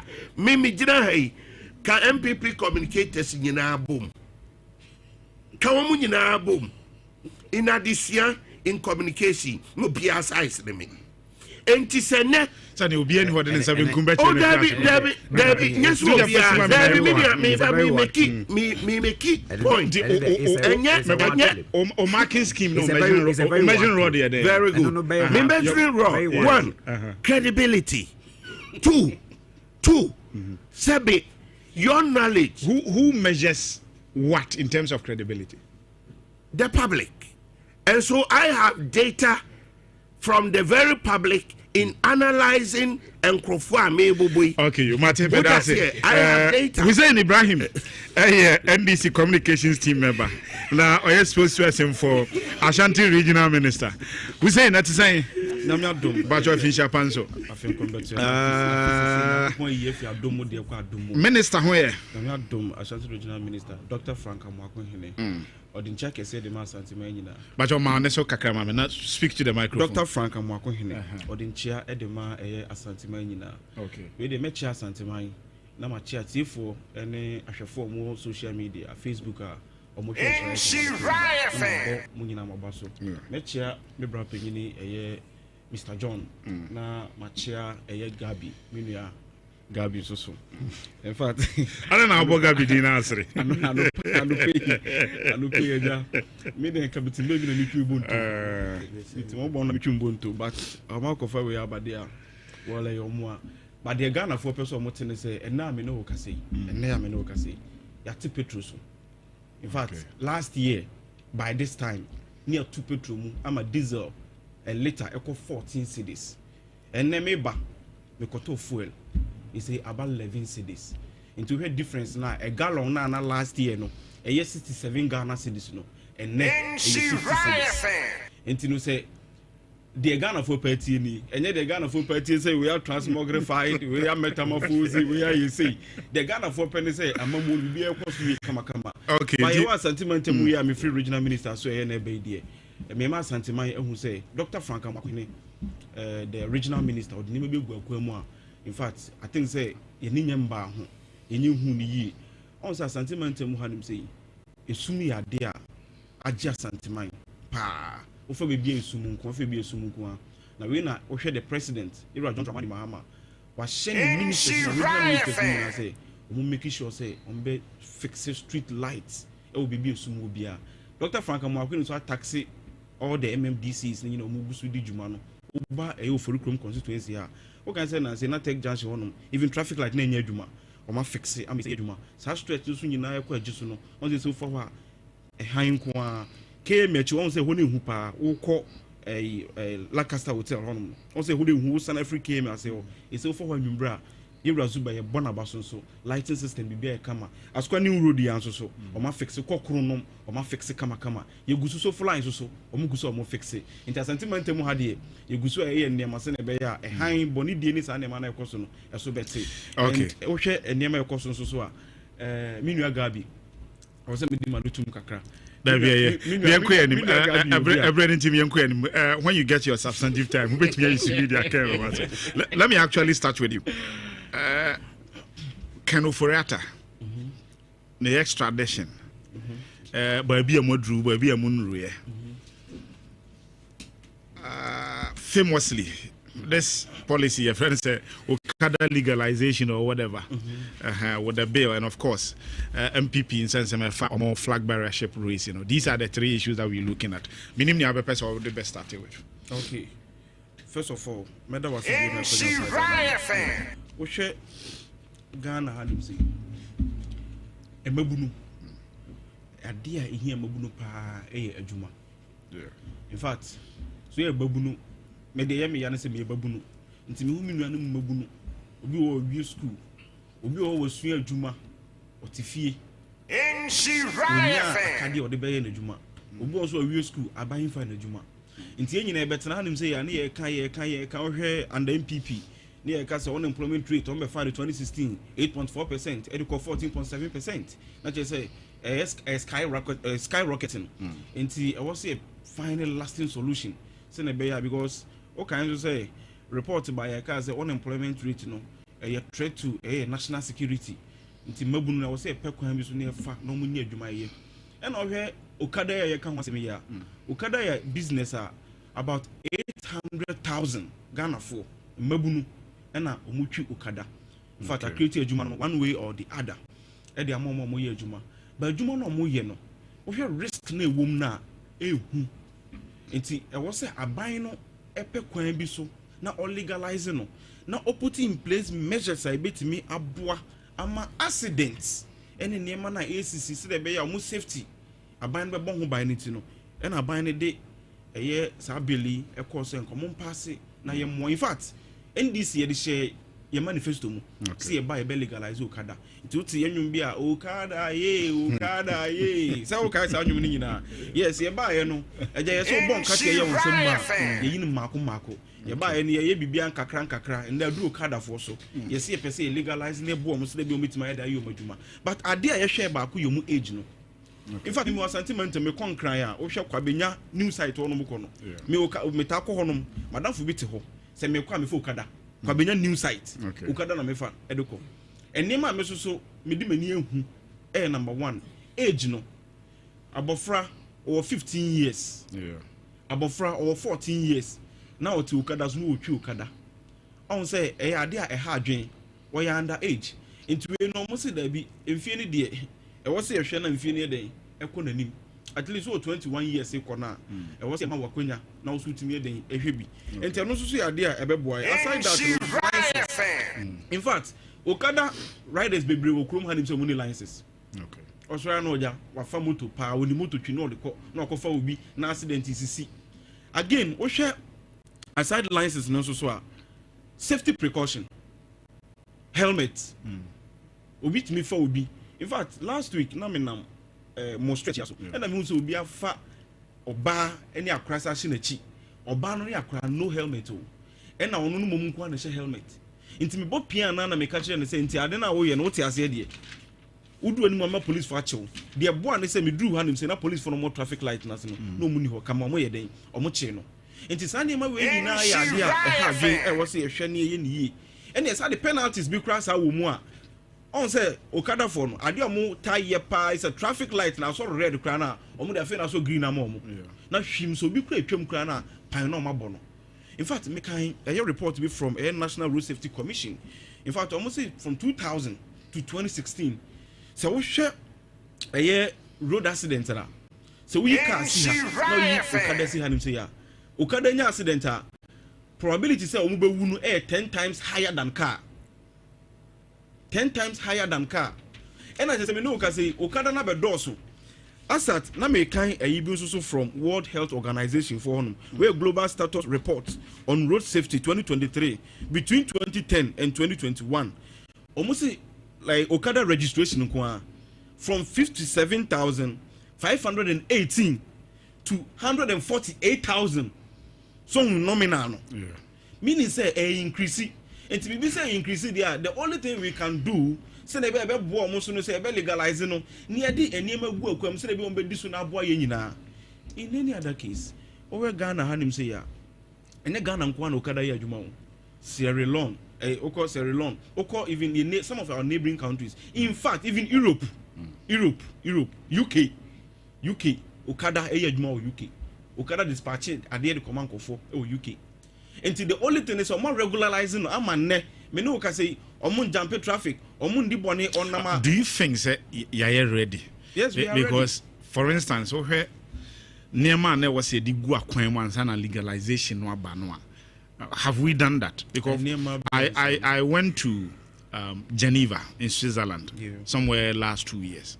What I saw in Geneva they say omo akwan no omo demarcate obi a wo use bicycle ba bi obefa obi o use motorbike ba bi obefa obi a onam fam ba bi ofa ansa na car nso wona de ba bi ofa even ba bi a cars no fa no omo ba bi a tram nko an fa ho omo ba bi a bus nko an fa ho ansa na other ones no so aba. Do we have these kind of demarcations where you quantum also. I bet me legalize okada ne tricycles ne akaka onyina ye. In fact, me kai abra na iro John Dramani mama oba pro e che Ghana for no. O ka so bobe legalize. Na afan bi e be na foforo bia no. Obe make sure say on betime ademarcate this oniama okay di ashim. Sisi na wo system num dada. And na make sure statistically I increase it from 57,000 to 148,000. You can't stop them at a time. The only thing they say obe regularize na be ya de ema fatality no ekosro no eso ebete. Na me hwe me ko na me ready enemy from Rwanda for Okada no. When say Rwanda ko call mo from Okada moto taxi. Na moto taxi no in fact mabu no mo yi adwuma omo de yi adwuma no omo do so chen Ghana for 800,000. Me hwe Thailand for so omo so friend motorcycle the same and Ghana dey see Okada ebi friend ebi kura friend Mahama they kabu and it's because you are Mahama no dwene maburu no a person maburu so nya adwuma ye but on say restrictions ni bi na wo kan say on say kejetia it's a ultimate for Okada nguradu because central business no omo say omo no saa omo ko no ma omo bumra so ne sa no bibia na okopake na wo say niam no and they do raho enti say it me the regulations we nyina de begu akwa mu a minim say saa ohaw ne saa ayi na ekom ni nyina no bibia be den okay e de amaye because o hwa de na we looking at say be what we call proficiency test. Our proficiency test ye hwe oral testing ankasa. Ye hwe theoretical testing. Ye be eye examination. Ye be more unique license plate. And so be former. They say you bet me am be 100 penalty unit. Imprisonment. And it's imprisonment so can or even both. The penalty unit, I think it's 12 cities. And the way you multiply 12 by 100. Are we sure, sir? Nyama we are can you bet me aye? Because Ghana you good formulators of policies, but about implementation no. It's extremely abysmal. They also the one is JDM number 1 is different from JDM number 2. JDM ani nimuno 2016 no Ghana ni bia MPP for kraka say Roger Mama bayi in fact that's odi wo hwe wo de hwe it's obi ori quarter achi dan so ka so be you Mama ba o ka say be economic dialogue aboa ma economy na stable oba ye on fangu akwa in fact we invite former finance minister honorable Siama Munyina economic dialogue no se mombra adwini ba ku fo trimu ba MPP for the no say adwini ba ku fo trimu on back ka ni na bom the economy no nya na a stabilize no ama Fitch Moody's S&P ka say stable economy no meboa enti say Ewura Mahama na no 2016 na mo hunu say wantimi anya we no oba be ya ma economy na stabilize there then o ka so be ye obebo ama implementation we ACP there then any kwa say dey di na chini asantima gina tumu Ghana ma di Roger Mahama tumu mate but that's Gabi ma menti o finance o dey fa I think say baby menu who send the finance ma men for Okada but before I make one let me sit on your platform. Now, remember, we are seeing Ante. Say, one, there's no doubt about that. Or ya obine, menteme once binti, no, you know, she nipa kumum. Idi eche koye nema amwa party the ache. Beso me the ache party. On that note, the MPP. And now, my mom, Penyam Ponsanta, as a minute working relationship, but. The statement that MPP communicated, I think, according to know we are emotional. And Okache is a onim BB, and I'm certain to spell this clearly. Say, what platform is BB BB and say, maybe MPP need. So the bottom line is you are of yourself. Of myself. You are of yourself and by yourself. And you've decided to join here. But I needed to set that right because on this same platform, you didn't come out. Now belong to a different. So I really needed to establish that. You have hosted me severally because and let me say the message is as important as the messenger too. Exactly. So I really needed to know who is my messenger today. I love that. I want us to close the chapter on that. Let's move on. Or can be which is worth responding to. Say I am saying this on authority on your platform. That will be MPP, no MPP in Siname. And I'm back to the party because MPP has proven over the course of time that when it comes to Amanyukwa or Ghana or Dimbuntu Aba, you cannot discount the contribution of the new patriotic party to the development of our country. Yejitum say primo party mu ahodo. And you think na make catch us and Nehemia can say, but say I'm sorry, ANC. Yebesi. Part na Ghana voyage to no Okada issue no very very dangerous. I think that the whole conversation about Okada no, is a result of a failed system. Really? As a result of a failed system. Once I'm a catcher was say, Ohianti, Ohian betima mwedi de uchiri. Okay. Also, Ohian betima the uchiri kura wedi nenya de wompe. So, Buzan say the regulators announced the framers of the road traffic regulation 128. Busa says those section provision of section 128 then omuka said there be. Untimi mfa Okada pragya motorbike any commercial businesses. What we do those sections? What Busa want say? Why did the framers of that particular airline said that? And per what? For not 2 or 2 years, when it comes to the transportation architecture of a country, the question is: are we ready to accept these tricycles even into our transport systems? Are they in a mode of way service? Another means be a creative form. You were making reference to your experience in Europe. Yeah. How are you creating ad hoc channels for these transport systems? Yeah. Yeah. 2. Have you also looked at the public health concerns? Hussein was trying to raise or say times 10. They won't say times 10 than vehicle. The more reason this is a very, very bad idea to legalize it.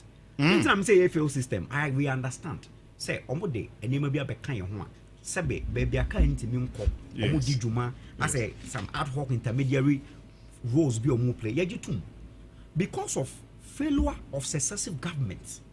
Maka was when it comes to unemployment enya aban bi the parameters that lead to unemployment are generic and fiti prekope who say me reference to when 2016 the NDC was exited. Annual employment rate was 8%. If you just suppose that percentage per the economic conditions, it was so severely higher at the time per the economic indicators and the conditions at the time. Every day 14, the same thing. It was a fundamental lapse in the economy. And Makachi was a buying Ghana here, a buying or outside the board. The reason I sat here on you on the budget and told you that the budget job promised by the NDC is a horse. I mean, that analysis no going through because if you say you are creating 800,000 jobs, it talks a lot about how a government already say 1 bank metric. I'm in Monday. So I say, we are sustainable. So you see, we understand say do many and we are creating jobs. The whole bill, my policy framework. One of the things that we are being shame, even the age limit. Unim say Yamam Bremuno offer road traffic at now. So when you're 25 years you cannot be a commercial driver. But in this new bill no proposal, our model parliament it needs us say President Bear Santino. Yakote so from 25 to 21. What is this telling you? Who say can say be say offer Pragavo now? They are practically young group of individuals. And this idea a populist targeting idea by the. You don't think there will be a 21 or good judgment to drive on our roads? Let me tell you, we are learned. Only say when you attain 25 years, your brain's maturity is steady. That is not in doubt. Yes, decisions making and all that. And you see what happened when the underage guy took soften the ban. You see what happened? Fear and panic. Some people have not even overcome some emotional and psychological effect. Until you can cause mayhem. Until there was a proper intention by the framers to purge it at 25. It wasn't for any reason. The constitution by itself is a living organism. The prevailing circumstances are necessary. The reason why the NDC is in a hurry to legalize an illegality. So first of all, let me take. That is why they want to amend Section 128 of the traffic code. How can you say they are legalizing an illegality? That is it. Because the olden days, LI 128 in the new. The havoc that associates with these tricycles. One, the national security concerns. Only say it is evidence that when it comes to criminal activities, these motorbikes force it. Yet to come one will beat the motor so mobile money yaboni too. Because baby ode motor run police cars grant mean chasing. So it poses natural security concerns. I've already spoken to the public health concerns. I'm telling you, share the statistics. I've told you that I'm a transport person, right? If you look at the statistics from the National Road Safety Commissioner, from 2020, about 1,057 people died in motor crashes. Over 4,600 people were injured. So you see, we acknowledge their role that agents cutting here and there. Hussein born number here says you're more engaged. That's what I'm saying. That it's a failed system. How do we it's a failed contain system because we have failed to create sustainable jobs for these individuals, and so now they found themselves these alternatives. That's why I'm saying that it's a result of a failed system, coupled with populism. Because 800,000 is the whole chunk when it comes to electoral dynamics. Yeah. Now we have the numbers, but any NDC, I want them to relook at it again. Meaning, I idea. Offer, we Professor Jantuah what be in 2018, and what can say be? What's the fact that you want to do something to please the populace doesn't mean that they are feasible, they are rational, and they will be effective. Also, we say cancer, we say legalize it to avert the risk. I'm telling my brother, he was saying that legalizing it will not automatically take away the risk associated with it. It is not as if say omo ye no legal keke. Say omo the name be no market yes. No. And I was mentioning some of these framework licenses. Yes. Are you telling me that can you ride motor without a license in this country? No. Yes. It's not true. You need a license. That is why the police will meet you and arrest you.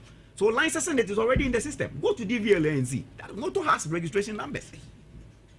2. Are you telling me that drivers will have valid ID?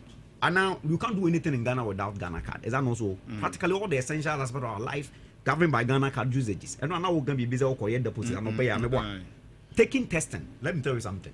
How well do we even train drivers? The normal vehicle drivers. Go boys will be Kotana Parks. Let's be realistic. Kotana Parks which seems to be automatic, no attested council. Through Goro means no acquire licenses. Yeah. How well do they even understand traffic rules, traffic signs, and all the regulations thereof? I say, my standardization of equipment. What are they going to do? Provide helmet. Are you not mandated to use helmet when you're riding motorbike? These laws are they not in existence? We almost a special helmet. So that means that your helmet in your meet certain standards. Are you telling me that motorbike is not more there? Helmet in the account. Requisite helmet council. They didn't know what they are doing. Is that what the NDC is telling us right now? If you can say yellow plates for identification, let me say all this. What can I say? I've told you that Ghanaians do not have problem when it comes to policy formulation.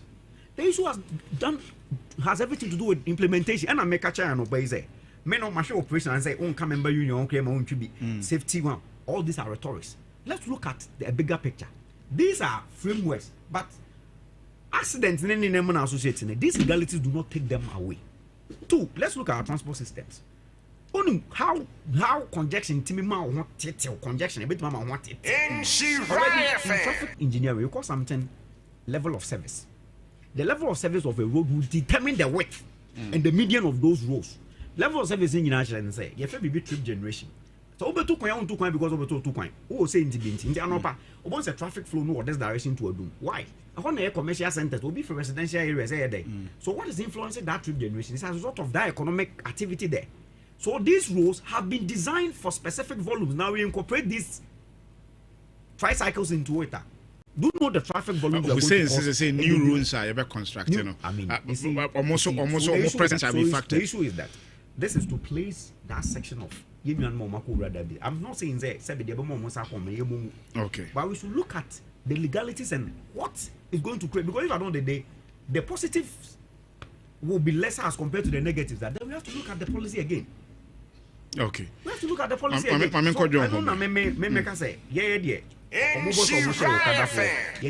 don't say, but the risk, the mishaps around it.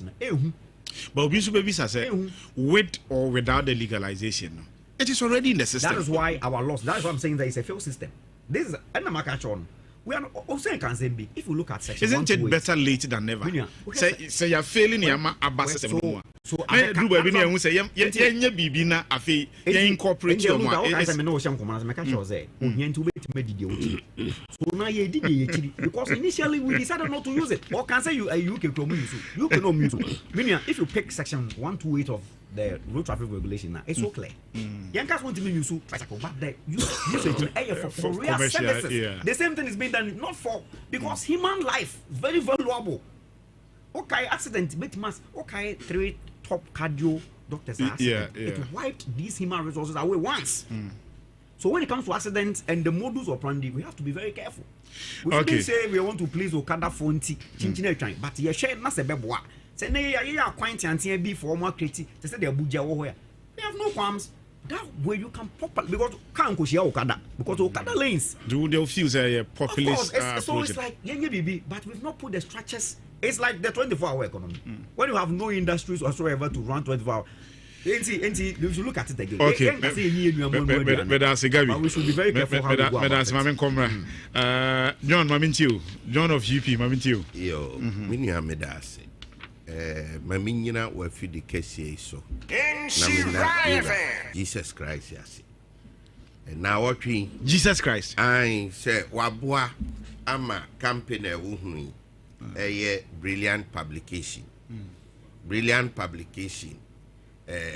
Yabua and Quadadi Sia to essay. The penny bias and the Madib. Ono a scientific secretary, Emma Building and Road Research Institute. Dr. Kofi Jansen. Okay. Or say Gabi, Memfamau. Or say motorcycles have risen from the 7th cause of road traffic fatalities in 2002 to the first position in 2020 and have since been so. Very well.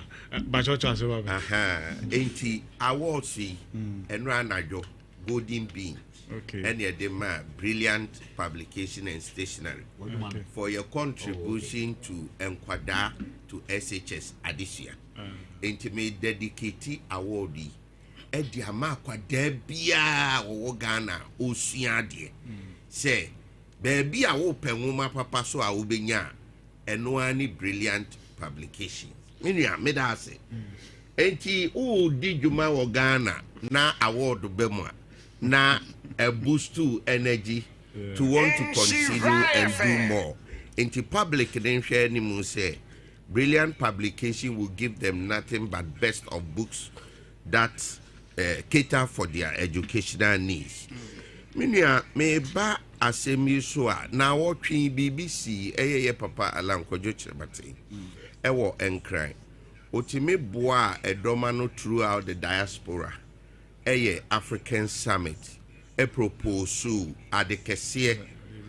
O propose adekese.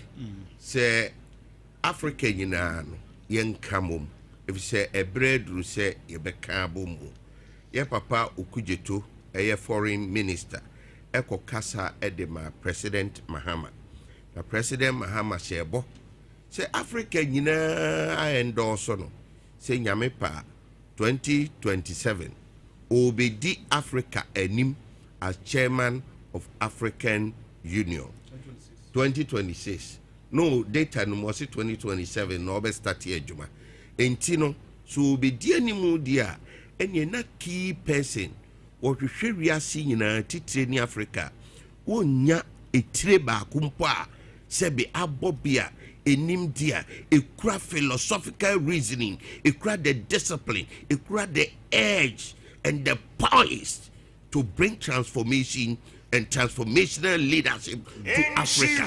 No can ni no Alan Kojo Chirematin and who say ye ni nipa obetimi de ne ho abono abobra come 2027 say nyame ye na dom na wo fa Africa nyina di so etoton hyehyɛ ya ye ap chire bibi wo Ghana na wo twi mu say ewiase enipa ne bra wabo ewiase enipa experience kura no enisi emano ko waste na sebi ye yu baby so a ko baby ye papa la nkojo Chirematin contribution wa ye ewo Ghana politics nimdia papa ekura no ewo ni GTP num na enne akoba se wate no ho ekote party no de say ni so ade hunu no abeboa Ghana fo apre Ghana mpuntu ni ye yode a ene na the endorsement coming from your papa Alanko President Mahama no ebeboa pa ma Ghana ehunu se ye waze na mpanyimfo bu bi wonum se achia nanso emui esene kasabebu bia enti your papa no still has an opportunity. Why ye be statesman now was a politician idea. Come the general election at the year 2028 no, he still has the opportunity to be the president of Ghana. Enti nyansa ni nimdia nyame e dia dom no mesre Ghana fo nyina se si ye bom paye ni yi apaya yemfa ye papa lankojo kyerematen enyina siripie so nsere nananom ahoɔden emfama no efisɛ Ghana waadze a oye menua ye ka ni sei na ye de ba OSP nsensem no so ansa ma ba okada menua de wo mu nie baabia economy bia mu no ade a ye frɛ no waste eboa de ɔman no kɔ n'akyi more than we expect na nhwehwɛ mu akyerɛ mu sɛ afi bia Ghana ye lose $3 billion to corruption. Minimum mo ka say so the largest demographic block ever Ghana the youth, which accounts for 13 million, maybe 13.4 million people. Now, election the recent election 2024, the total turnout register about 18 million. The turnout was still around 11 million. What is the figure telling you? That means he said the youth don't kuano. To about determine who becomes president of the nation. Now, question is, MPP got the opportunity to be in power for 8 years, and what did they do about the menace omukasa about unemployment? Yet, and a data about Bontini say 1.3 million youth idle. Media then come say rehosem, and it dents the credibility of party and also and sana party eba. One district, one factory. Yeah. The internal politics say agenda. MPP, one district, one factory. Machinery I want to buy say and kawobe bois empower private sector because baby so you service sector police, we service sector, soldiers, we service sector, health workers, we service sector, teaching sector, no everywhere. The next sector you are looking at the private sector, which accounts for employing woefully or more than 80% of your youth. Enti nankasa agenda no one district, one factory. But one munya opportunity no. What did they do with it? Under trade ministry, Nana Akufo-Addo ultimate office were them Flagstaff House to house the whole agenda. Emani flip flop. And to me, Okasa Nana Akufo-Addo office or Flagstaff. What do you mean? Meaning I said your course when I make a chiro. Ye papa la kojo chirematin. Sa idea na kasadifu no. One district. Akufo-Addo gave the trade ministry to Alan Kwadwo Chirematin for how many years? Oh, I know the Minyan data. Yes. Okay, 6 years, right? For all these years, he superintended over the trade ministry. Why are you now going back to blame the president? Oh, and I make a say, a DNT one district, one factory, and materializing. Make a deep idea, me say, Nana Akufo-Addo at a special office to supervise one district, one factory. Na enye in book. Na say trade ministry say, but in principle no, na managed by the office of the president. Asema me ken frep Nana Akufo-Addo na ebusa. So what role then and another sector minister no play? Oh, say ya simpapani.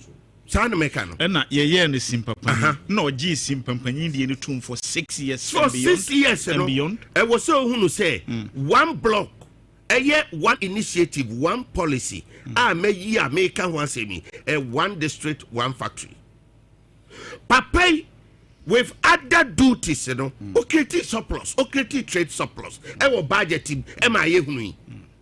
And to giving Najuma tenacity of purpose, the poise he has, the experience he has, you know. Senka ye the one district, one factory, no, to me no anya said ye na enka adwuma no ye empowered.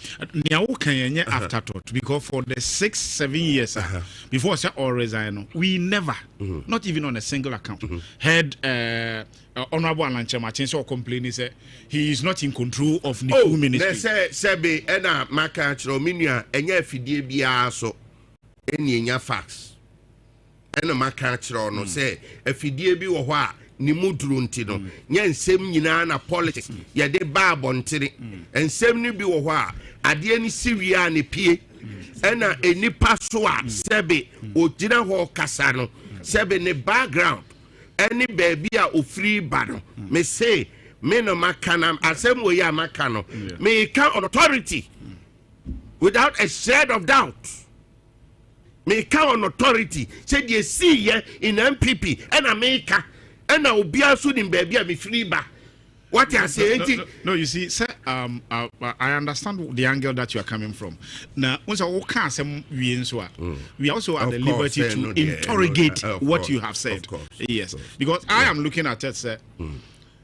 Alan Kwadwo Martin is a big fish in Ghanaian politics and even beyond. I remember way back, portfolio will be an issue even at World Trade Ministry. The whole Ghana was behind him. I've had an opportunity to interview him one-on-one to send him to other radio stations. So I know his worth. But I am thinking, of course, Sasa Metias is here. Na ukompene ya unya award and right. Maybe out the region be ashamed, out the Bunu region ashamed. My work for 6-7 years. Now after some free honor, then I maybe can say, region no crowd the chairman son. I was not in full control. Now osign to teach and me the no my simple. How would you take that? Okay, now Asebna o Kano, we are entitled to your analysis as a critical thinker. 2, Medicare can say trade ministry on its own. Ne block na ebe criti employment. I'm a youth. And I did data too about 30 million. Youth no. Sa block na ankasano. Na a machinery. Why? Because we are talking of Okada and Ejuma. Do you get it? The machinery for creating jobs. No? President Ekufuado, ABA office to absorb it, but he couldn't implement. That is where I'm landing. That is where I'm landing. However, the trade ministry has got several responsibilities, of which Alan Kwadwo Martin manages so well. Say Ghana trade surplus, and Obia sunim how enterprising the man has been with empowering Ghanaian entrepreneurs. Minia, Makan is hearing. Alan Kwadwo Martin woefully laments the situation yewo omemu na omaino yet dwindled into corruption. Enti Sebobe Kaya Office of Special Prosecution ebayen ebabe two institutions menu Auditor General ena yoko na wono majuma yeten so obebua me yesi krono ene ketasese ano na wono majuma omo beye ye nyina no na wo se Ghana eduru baabia yenya bika ho na demonstrate to the world say we are ready to fight corruption. Na nam say yoko Auditor General ene Shraj eshe abayase direct inti obi besusu say aban still will have an influence on these institutions. Enti yenya Office of the Special Prosecutor no ono de ediri no kura be suggest ya me say in a way in book de woye a little independent. And a man Dr. Martin Abidu ebaye no ono so baye a obeye na adwuma no ekowie say wose na Kufuado is the mother serpent of corruption, supervising corruption ewo memu na chese office na ankasa oteye no wedify na nam se oye principled man nti odi akonwa no to ho se ontimi nye adwuma no if say interference edos ena akwa story na bedru se deal bi akoso wo mayimu a ebi frɛ no SMLD na mpanyimfo susu a ekwan bi na sika bi afa so afiri omenu akodidi enkrofo bi nsem through your papa under the watch of finance minister then your papa Ken Ofori-Atta no yɛdwene ho a yɛnte aseɛ ɛma naano yɛnia your papa mampanyin kofo ɛso de da no betum sɛ saa deal no ɔno ankasa no ɔdwene ho a wɔnte aseɛ cathedral die ɔdwene ho a wɔnte aseɛ enti Ghana yɛ bɔne bɛn ɛna Ghana sika ɛyɛ taxpayers money ɛwɔ sɛ bie adwuma na yiyi akwan na sɛ sika ya no enwunu fa ketase hyebu ti OSP wayɛ commitment ɛnam yɛ papa ayene ɛne sɛbe mampanyini na ankasa the will to prosecute me ɛhɔ na mpɛ sɛ Ghana ɛntwe adwene nsi the will to prosecute papa wayɛ deɛ obɛtumi bia na yɛ akyerɛ me paa sɛ Minua will say, Kaso say, the then President Mahama and the now President Mahama are two different personalities. The now President Mahama, say, yen tuaba ma political party, near tuaba ma nipa. Yen tuaba ma political party, near tuaba ma nyansafo. Yen tuaba ma political party na ye tuaba ma nimdefo yen tuaba ma political party na yen tuaba ma political party na ye tuaba ma obia or ye ready and will sacrifice everything he has. What makes up a political party? What makes up a political party? Political party a strategy. Sanye mami eye uyi blocks who bring people together, what creative blocks within the blocks, what choose hierarchy strategy by a flow from top to down, man mobilizing, they are called winning election. That is political party. What makes up a political party? Mrs. Structure and strategy makes up a political party. Really? Yeah. Say me can say ya look. So the nipa ene ko tuaba wa political party or no ni nipa tuaba amena be the president da. So me can structure me can nipa ye won see or constituency work oba mobilizing nipa ya register mo ewo data so a ekire se eba election asafui emetuaba mo. That is the party. But one may be jina na ye won baako. Now what be this one? So in a straightforward sentence, what do you want to say on the OSP and the Attorney General and the extradition? The American say the commitment of President Mahama to prosecute Ken Ofori-Atta is an indication, say, when you vote and vote wisely for a wise man like President Mahama, for a wise man like Alan Kwadwo-Kyerematen, you will get to value for money because they will sit up, defend the country, protect the public purse. Na Ghana enyasi kano emphasis. Okay, the OSP indicated to me, the Mahama indicated to me, say they are fighting corruption, and that if they fight it well, ama ye papa Alan Kwadwo-Kyerematen amwa be the president come next election. You John of UP no me ba na me ba cho driver papa nie campaign ehun komo na me no wudi ni sesia ye nyina enim se sa afi na ba na wie se ya aya na yenua no ma hyenkafo mampamirika no aya na edo so e be wi ase no na abusua bi kunu atina nanom wonhwe do na abusua bi maame adane binkum so na abofra bi a ye tete ne so obeba be panyimpa wo man mu no na watimi ahwere ne nkwa ene ade ti ye kaika ye nyina ye ho se ye deda de pongo ye tete transienam se ye nam kwan ho mpo na ye friend se pedestrians ye nyina no ye ntimi enhwe yi sa enkai ya mede ebrewi no eye Mishra FM ne National Road Safety and watimi aka wontoma atim apama no a wɔde ɛbrɛw sanso ɛna ɛho dwumadie nyinaa no one touch publications ɛnso na atumi afa so na ɛsan sɛ wopotɔma no fi a yɛnkyiri sɛ yɛde bɔ mu nti no ɛna mekamfo one touch publications ɛde ama sɛ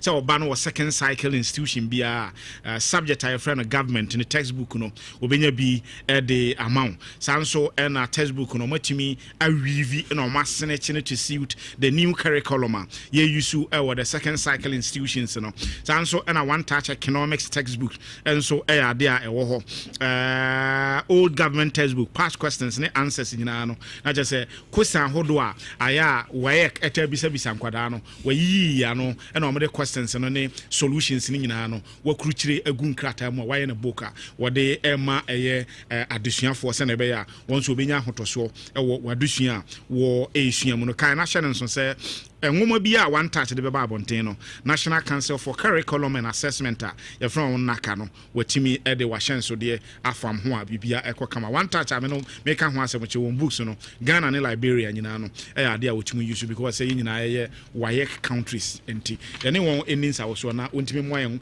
ɛma yɛn nwoma ahodoɔ a ɛbɛboa ama yɛn mma nwoma sua nso atumi apem akɔ anim yɛbɛtumi ne one touch akasa on 0243 3427 0243 3427 na 020 422 6788 020 422 6788 na wahu sɛ wiase ade ba ko ahu hia pa yɛ sika yɛ ade ahu hia pa na oda busuam na ni sika obi ahu even no wa asɔre mkra ni sika obi ahu wo adwuma na ni sika obi ahu enti sika o sika for our phone no ho na dial *281 hash *281 hash wo dial no wie pɛ na wa choose option 2 ɛhɔ na anigye na hyɛ ase no ticket ba ko bi 5 Ghana cedis nti dodoɔ bi a wobɛtumi bia no de opa anopa for 5 Ghana cedis try na ebomu ma wo a ona behu sɛ wonya legal money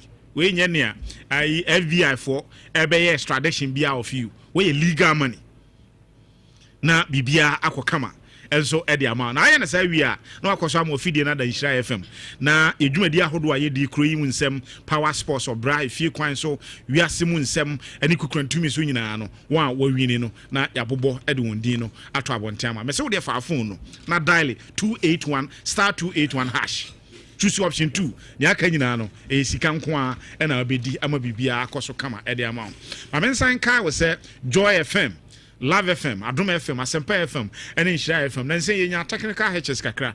Dina onante wa be fontentan kese no so especially tuning na ana onhye da nya papa. But they say technicians na keka ne ma boma bibia deda na kwan mu. To continue na all these stations as aforementioned no live wo ho adwumadi ayedi nyina no obetumi follow ama bibia enso atumi akokama. Sima aduanan miensa abo apa no nwotwe ho ena no payi. Na mayenko na menye rebata asekakra ene ne abadwafo ebeka na fi time na aka no yemfa ma afrefo nso uzen mamen chance from ho and I just see squeezy kakra I'll be the timekeeper, don't worry. You know one thing minia god yeah wakasa bebre e wa hanum say again no I think say that time no na woni MPP munti nti we so say be anu ni okay say Alhaji Dr. Mahmoud Bawumia abro ye beto aba no o catch Okada drivers ne say or wa be swapping na mom to the car no abeji Okada so we MPP ni nti o kwa won ko bisa Bawumia say ko see say o the car yeah o swapping motor use once o kwa unim gugu na Ghana we be what say o the motor no ba no ma o car what you say Alhaji Bawumia ka sa asem no again ase ne kasa waka ni na ade a mediko hu ya ne say ase Okada na agaza no eni kwanse Okada eye adwuma efa nipa wo Ghana ha. He was explicit said for the commercial aspect of it. That was what he said. Yeah. You know, so no na yeah. And section 128 na oka. Me makai ni nyina. Yeah. Uni bibi. E dey no say you right ya boa bia samoa. Obe clear say NPP they are not against Okada.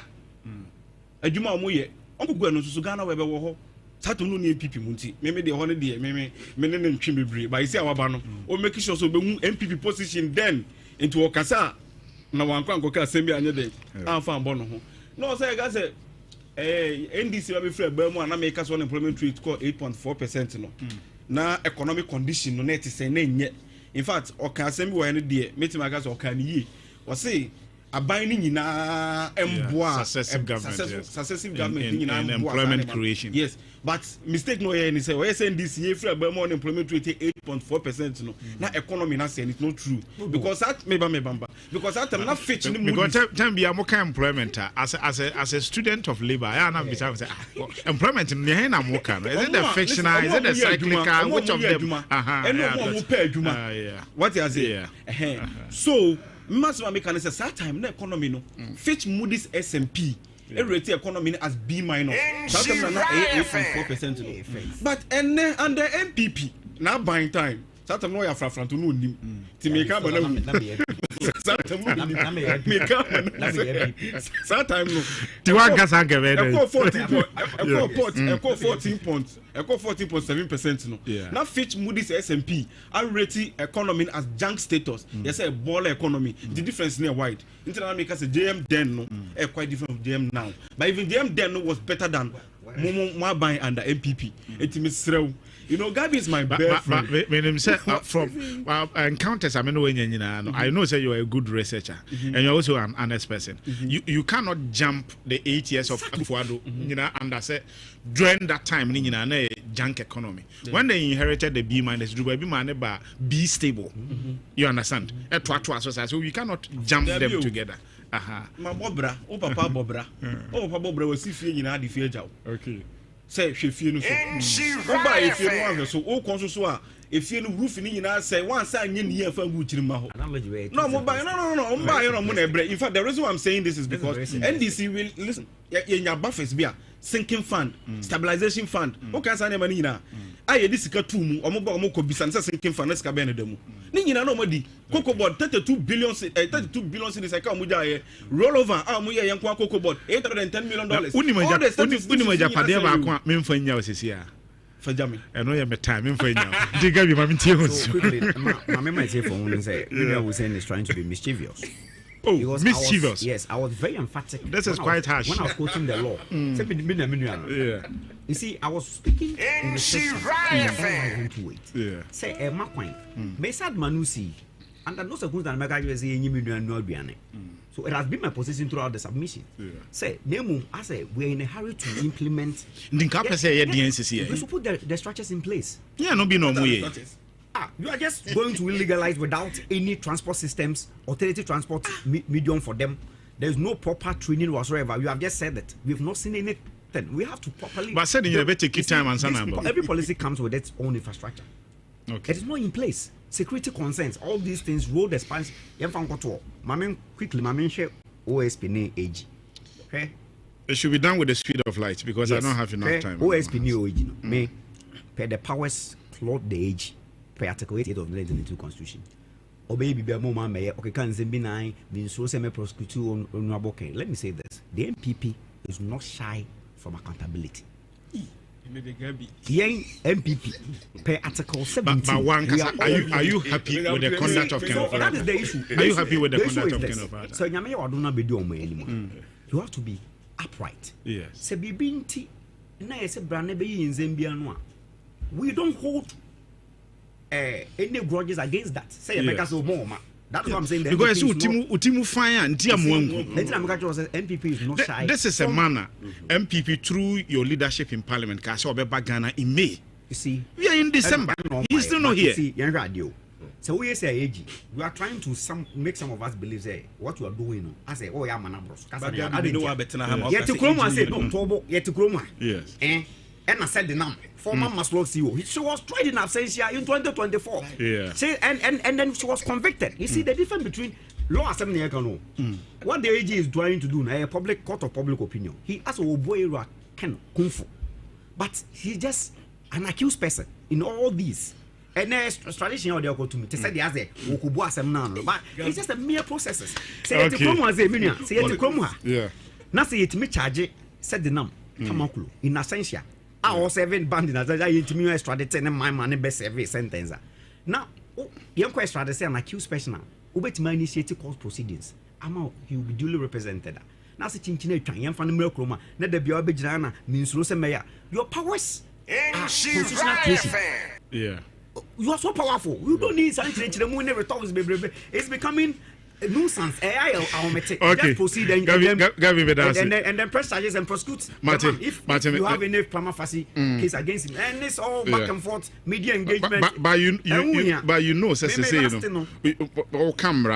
we cannot be talking about prima facie now because already he's been charged with 78 counts. That's what I'm saying. That yes.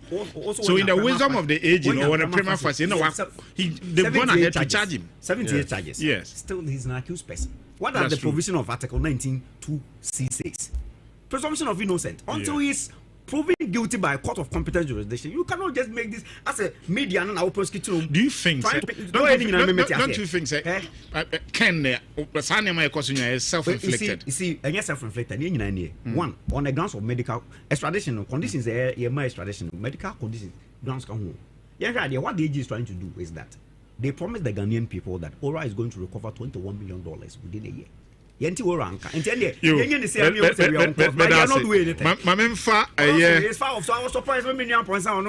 Corruption as our minimum. We have a personal. Okay, so the personal. Let's not discuss the personal. Okay, give me that say. Akosia Francisca Kuma. Oh yeah, national service personnel. Not just a nurse in our service, so Kumasi Children's Hospital, and Ewa na me producer, senior Bernard Kusia Pia, 7 countries or more Wadapa, na Osenian Coponse, or Mao and Fear Baby, and Kaun Fio. It will be out say I am a Senian Coponson beer, and a day a man on tea. Akosia Francisca Kuma, happy birthday. This is emanating from Bernard Kusia Pia. Now, let's not be Bernard. Holiday birthday wishes or but mankwan na man so no I don't know is it by sheer coincidence and say what fa say am me hu am say and say Akosia Francisca kuma me hu no say birthday na nyina enko party ni bi na ma me recognize Dr. Kofi Youngson of CSIR BRRI the boss on also the update about far fatalities motorcycles no the ba wo on mine and the doc that's it pa John Pacho we ma me na fe kwa me ni amedam say em say ye ka de ya kan nyina fu a rebata na de kan in 2020 between 2020 and 2023 ye papa alankwajo chiremati no ye trade minister Otime Buanam Ninsaso, Ghana, Erichi completion for industries in 207. Now, 207, imagine saying Kayenum Yina were running smoothly as Mikayana and employment to say, and then fama you from me in your being. Now, fast forward, Okada, me, a bar for fraud. Na me wo me personal argument against it. Okay. Until me ahochira me a me fair mu bi in under Akufo-Addo government. Ebe say one and she right one Mama can add na and then Ankasano me pose set the question but it is interesting.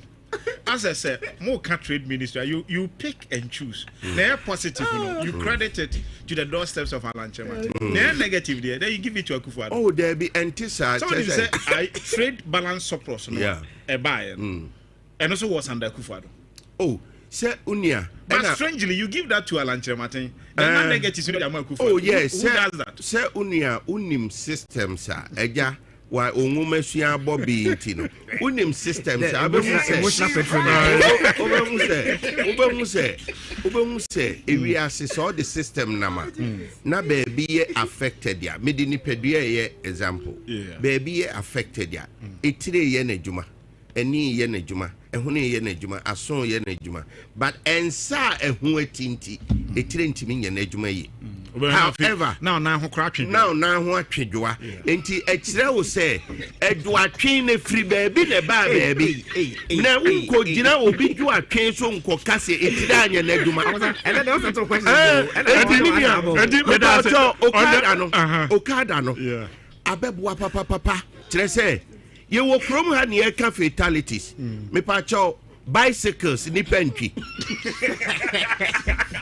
me pa cho bicycles woni ma de ba kwampesi ye twi sesi e and say mami ntwi ahoma na somra sesi hello good morning hello good morning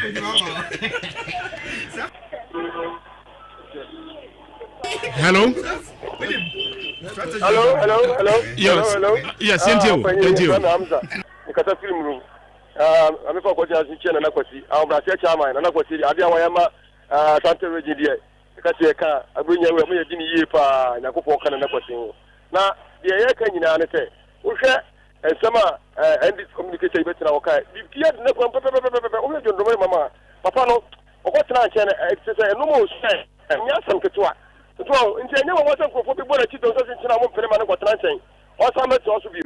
Dia ka se Ghana for you obi anya botre jondoro mama so do oye no obeye sa pepepe amobia an papa na menka o menka ke Mensobeda say hello good morning yes be pacho yentio pacho Jamal ni me do do ma se amencha de champion chama na kwesi na mencha kwa very easy honorable de come kwa na MPP for ye ku bi o mo ba tembe ya o mo pedi ni papo chiro mo na tembe o mo ba to mo be campaign na mo die mi kedi o mo o ka da ba se bo abepo amanfo no mu bi mo na accident akra ko ma de yesu accident is e ka na plana so ka accident asem ka tuwa se ba Ghana ka ya bande because tuwa se ba na accident le yesu e tana ma yeju up to now enti yesu di accident bi enti mi ya look kro ya accident ba e before na your imagine say mo ba ni e be ya youth di yeju o mba se na mo ho akere wo banka o mbe gugu no on beta ma fo ho kiro na tembi o mu sori a e bo ti oboya ho kire nti na di o machi na ne o mu ta mo di o ye bia no do mai o mo nye fight o mo ba o mo be bo ti ma fo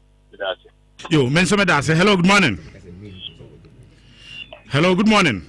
good morning Aluta yes sir boss mbacho odini wa bia akasa free acho media ni Joel ma ko be na me do do yentio kata ma kan say mahama o ye adwuma enso akara because the Sika could be the minister say I permanent and that's why I said now me question me bushare say when or didn't buy a kind of Holland when I didn't front him that is for month mention or in the vice meaning that president and all also man so bet my organ how much Aluta Yamin only am here you Mensomeda say ba no kwasam pa ne say ensamoni ntini e chedi hello good morning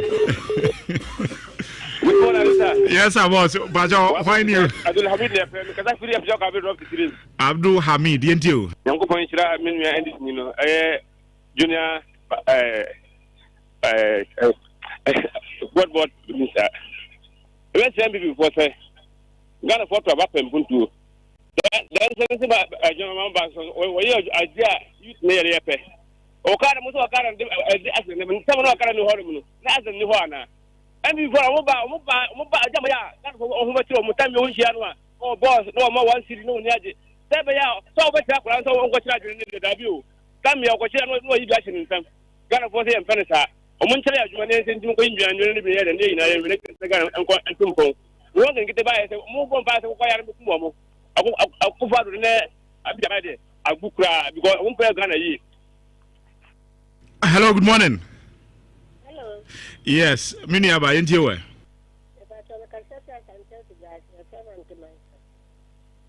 There may be a come if I say, Papa no other customer of a nature Martin.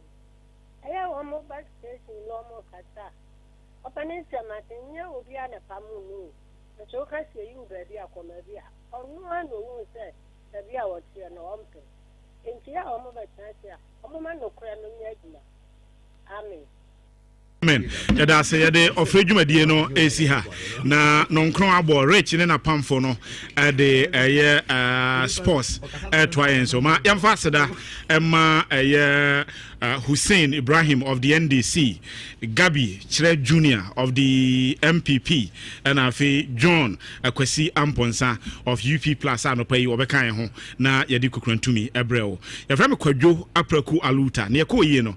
Yamfa ho ni munyam emotwedi Amponsa se ono ena wiase ene dia. Ne yanko yie no. Yamfa nchemre pamia chance ye be ye. Why? Okay, yate Afra publications so yate. But yate ye brand na ye binti edisia na rate ni team no. Atras